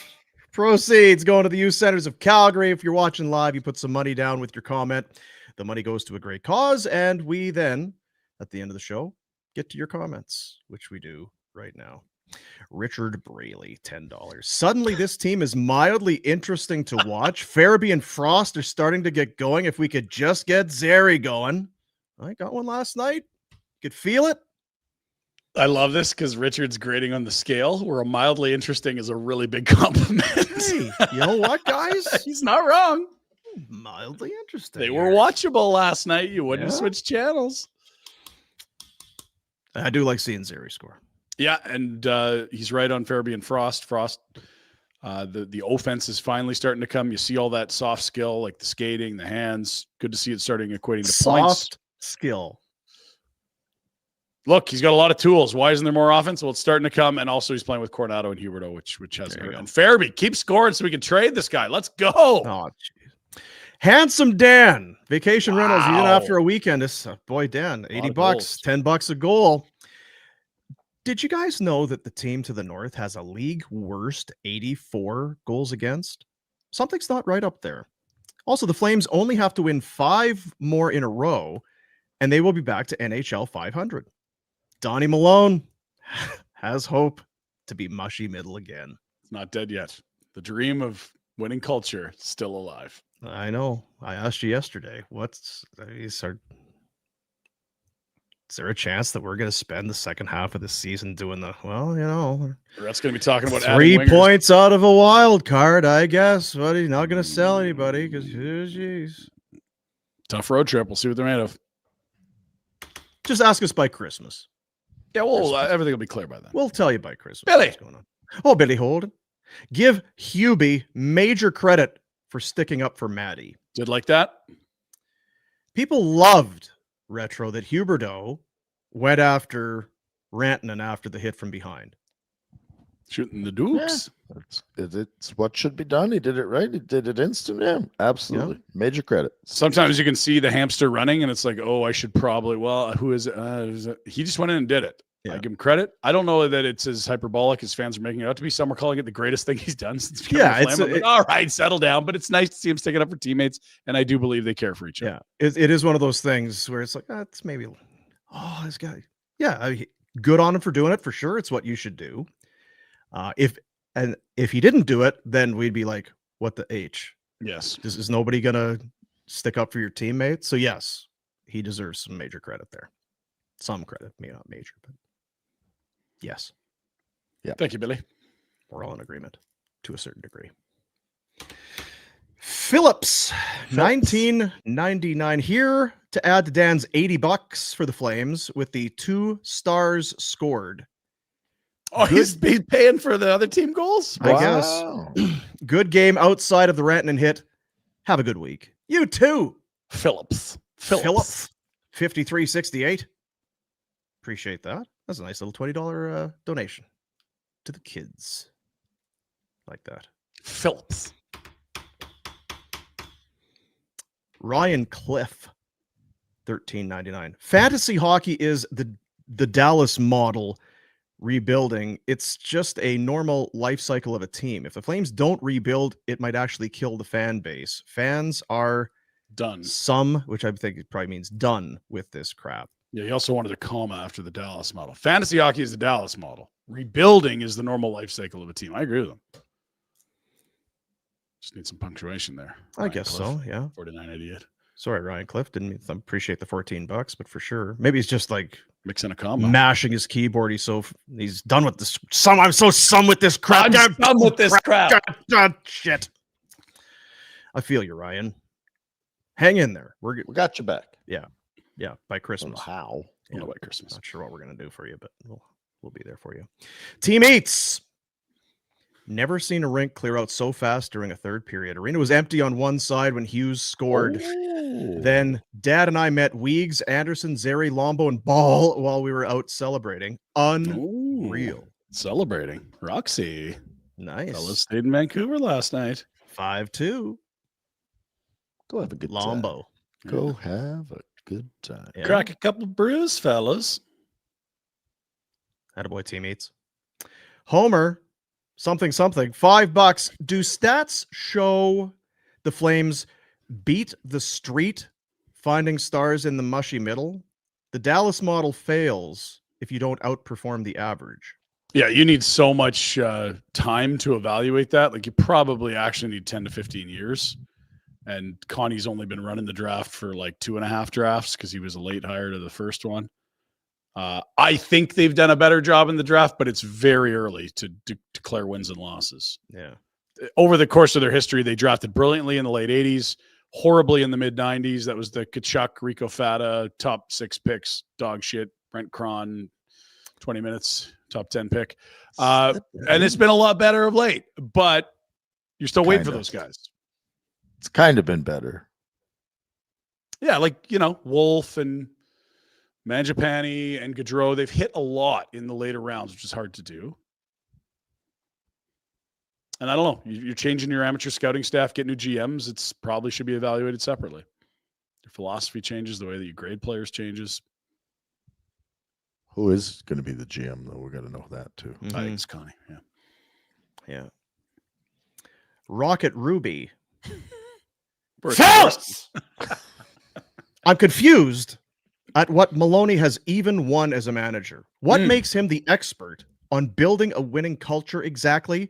This goddamn team. God damn it. I hear you. Rocket. Double R. I like the photo there. That's who is that's the doctor from the Muppet Show. What's Beaker's is beside him and Beaker, yeah. I mean, hey, what have we won as managers in the NHL? We haven't won shit. No. Nothing. But I would have higher expectations for a Poho than schlubs on the internet. Yeah. The Flames, I was going to say, the Flames are paying him considerably more than they're paying us. Right. To make decisions. I'm willing to go do what I'm doing for what they're paying him. Yeah, I mean, I'll drive down there and take all kinds of heat. Hey, Murr, reach out. We'd probably split it 3 ways even. Yeah. I don't even know that we'd all need to make what he's making. You want some positive PR? We can hammer that winning culture angle. Just put us on payroll. Yeah. We'll have a press conference. We'll get dressed up. We'll have a lot of yucks. We know pretty much everybody down there anyway. We've signed. Yeah. We don't need any phony baloney titles either. We know how to handle a microphone. Won't say a bunch of dumb shit. Eric Zane. Boys, I listened to Dregs on last week. He said he can envision them trading Kadri/Coleman/Andy Andersson, but not a full rebuild. To me, that basically is a rebuild. What do they actually think a rebuild is? This is a great point by Eric, because Maloney keeps saying not tearing it down to the studs. I mean, we don't know what that means. Maybe for them, that means all 3 of these guys. Maybe for the Flames, it means also moving the likes of Uyghur, Farabee. I don't know. Like, they're talking in analogies, so we have no idea what they think a retool versus a rebuild is, but we also don't know what a rebiggle is, and we definitely noted that Don Maloney wasn't comfortable when he caught himself saying the word rebuild, retool. Yeah. What does take it down, burn it to the studs mean? It's not like you don't have vets. Like, you still got Backlund for the next 2.5 years. You still got Weegar for 5. You still got Huberdeau for 5. You've got Ball, who's coming into his late 20s now. Like, it's not like if you traded those 3 guys that Eric's noted that it's like, well, it's just all kids now. I'm telling you, though, it's still one of my main takeaways for the whole thing, not to rehash the entire show, but to this point, the no comment on the Conroy contract and we could probably use a few of those players now that Conroy traded in year 1. So the Tanev, having Tanev and Lindholm and Hanifin, Zadorov, those extensions Squeaky wheels would have been the better way to go. You'd be over the cap, but sure thing. Poho Doho. Oh yeah, you'd be way over. Hellbent, $5. With WWE War Games fast approaching, I'd pay any price to see the Boomcat versus Baloney Maloney. Ooh, what a battle. Middle of the ring. Toe-to-toe, mano a mano. What kind of a match? Any stipulations? He's going to have better cardio and be in better shape, regardless of the age. I think he's 67 years old or something like that. Irrelevant. Some of those blonde wrestlers age well. Like Ric Flair was doing it, into his 70s almost? I would need to come in. It would need to be like an Ultimate Warrior thing where I come in, squash it in a hurry. Yeah, quick. Before my fitness or lack thereof kicks in. Because then if Maloney starts stretching me out and taking me out into the deep water, I'm fucked. Like, who was Macho's ring tart? Miss Elizabeth. Are you going to bring someone in? You might need a little bit of distraction and some, I'm thinking more like dark China. arts. Someone who can really hold their own, maybe cause some interference, do some damage. Boom. Well, I'll distract the referee and then maybe chair shot to Baloney over in the corner. You're eating a bologna sandwich. Everyone sees what's happening. China's working. I got something in my eye. I'm like, hey, ref, here, help me with, I got something in my, and then whack. I tell you what, I would be well versed in the dark arts. I would be able to. I'm not sure that who's going to be the heel and who's going to be the baby face there. Oh, you're the heel. It depends where it is. If you're in Calgary, because if I'm the baby face, I can't be doing that kind of stuff. That's heel behavior for sure. To be distracting the referee while the opponent takes a chair shot. Well, you're the heel. Okay, then that works. And you've seen enough chicanery. You would have all the dirty tricks, like the lead pipe under the curtain, all kinds of nasty tricks. Are you going full leotard or just shorts? I like the one strap, Leo. Just the Andre. Yeah, the Big Show, the one strap. Get one boob hanging out. Yeah. No, actually, now that you think about it, but then if you wear the two, I'm kind of pressing the man boobs together. They might chafe. Get the uni boob. See, I don't know if we can do this. Lots to think about. It's gonna be tough. It's gonna be we gotta workshop that Baloney Maloney name too. That just doesn't roll off. Contact Spanx and see if they can what kind of compression wear they have to keep all my bits together. No one wants to see that. Nobody wants to see that. I think we could sell out the dome. Even the new build. 100% could sell out the dome. We'll get Rob Kerr in there. He's good at this. Yes. Yeah. Well, I mean, hey, we've got a price, suppose. What's okay? Dave Chappelle gonna okay, so wait a minute. You want to run you're going to run the team, so you'll be like the president of hockey ops. But there's also a battle royal thing that you're going to do as part of the contract. What's the stipulation? Whatever. I mean, whatever. Yeah, whatever it takes. Yeah. If it's a ladder match, it's like, I can't get up the ladder. My calves are too sore. Be tough. Is that it, Jack? That is it. Jack went to get his. No, I'm here. DoorDash. I just gotta pick up my mic. I see. Well, that was a show. Now, here's the thing. I don't know what I'm up in the air for tomorrow's show. Okay. Because here's what I got going on. The fellas at Crystal Waters Plumbing and Heating, they're coming over to the house, and they're doing the whole. We're gonna get in. We're gonna check. What do you got? You got an air conditioner. You got a furnace. You got a hot water tank. You got a tankless tank. Water softener. What do we got going over there? So they're gonna do the whole deal, and they're filming it and stuff. And we're gonna have some footage.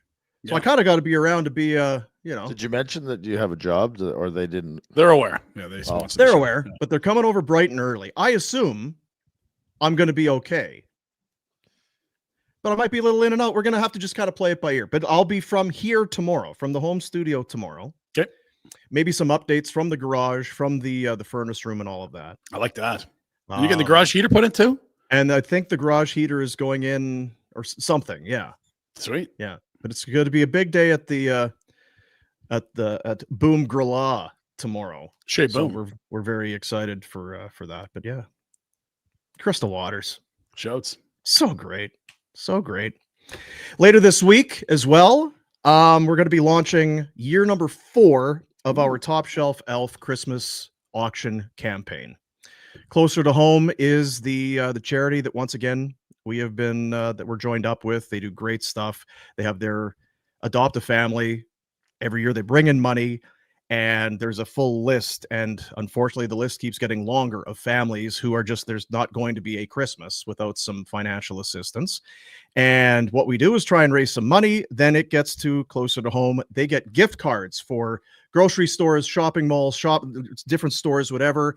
And then the people who receive that, instead of just getting pre-wrapped gifts, and which is great, there's nothing wrong with, they get the gift cards with enough time to then go out and buy gifts for their loved ones, which I just think that's the best. That anticipation on Christmas morning where you're invested in picking the gift that you know your loved one is gonna go crazy about. That the giving is more than the getting, I think, when it comes down to it. So I love that. And we're going to start the auction, I believe, on Wednesday. Oh, nice. Wednesday or Thursday, something like that. But it's going to run for a little over a week, the long enough time that we can get some interest going and get the things up. And we got some great stuff once again to auction off, and we appreciate everybody for jumping in. I'll say this: if you got something to donate, reach out. We've got some sponsors that have done some stuff. We have some people that aren't sponsors that just want to be involved. And everyone's welcome here as we raise money for an awesome cause. So we'll be doing that later this week as well. There's Flames hockey this week. A couple days to get some out in SPF FLA 30 on, yeah. Yeah. Thursday going from Rhett's house. We're going to be so full of food. Oh, I got some kid hockey practice Thursday. That's going to be a challenge. The tryptophan's going to hit. Man, I didn't pass even out look on at a that. couch. Kids are going to have to. Hey, yours are old enough. They'll figure it out. Yeah, They're survivors. We'll eat early. You'll be back on your feet by then. It's true. Oh, I think I'm all right. Although with kids sport, practices can pop up out of nowhere. Yeah, we're just all of a sudden scheduling an exhibition game for the next 5 days. Like, thanks, Yeah. great. Yeah. Anyway, big week ahead, man. Yeah. Big week ahead. Hey, Jack, Hey, Boom. how was the show today? Great show. I'm cold. I don't know if I left the window open or I didn't pay my bill, but it is freezing in here. Which do you think is more likely, the window or one. the unpaid bill? Maybe both. That'd be deadly. Yeah, both could be right up there. I don't know. I thought My I paid dog the would bill. love it over there then. I'll just Yes. send Bear over to your place. He'd be so happy. Did you maybe pay your power bill from the place you lived 3 years ago? Because you have ordered pizza to the place you lived at 3 years That ago. is possible. Yeah. Hmm. They're like, it's so hot in here. God, I just. So you got one in a snowbank and the others in front of the fireplace. Is that confirmed? That's right. Yeah. One goes outside to pee and runs back in as soon as possible. He's like, fuck. The hell is going on? I got no body fat. I got nothing going on here. This is bullshit. And the other one's like, where are you going? Come on up, come on outside. We'll hang outside. Come on, bud. What are you doing? Yeah. It's like me and my wife. Totally incompatible. Big Bear. The boys can have 3 in a row as a treat. Hashtag rebiggle. So this is what they get. So the losing starts again right away? All right, have 3 in a row. Free bagel. Just assholes. Assholes everywhere. Thank you, Big Bear Saki. All right.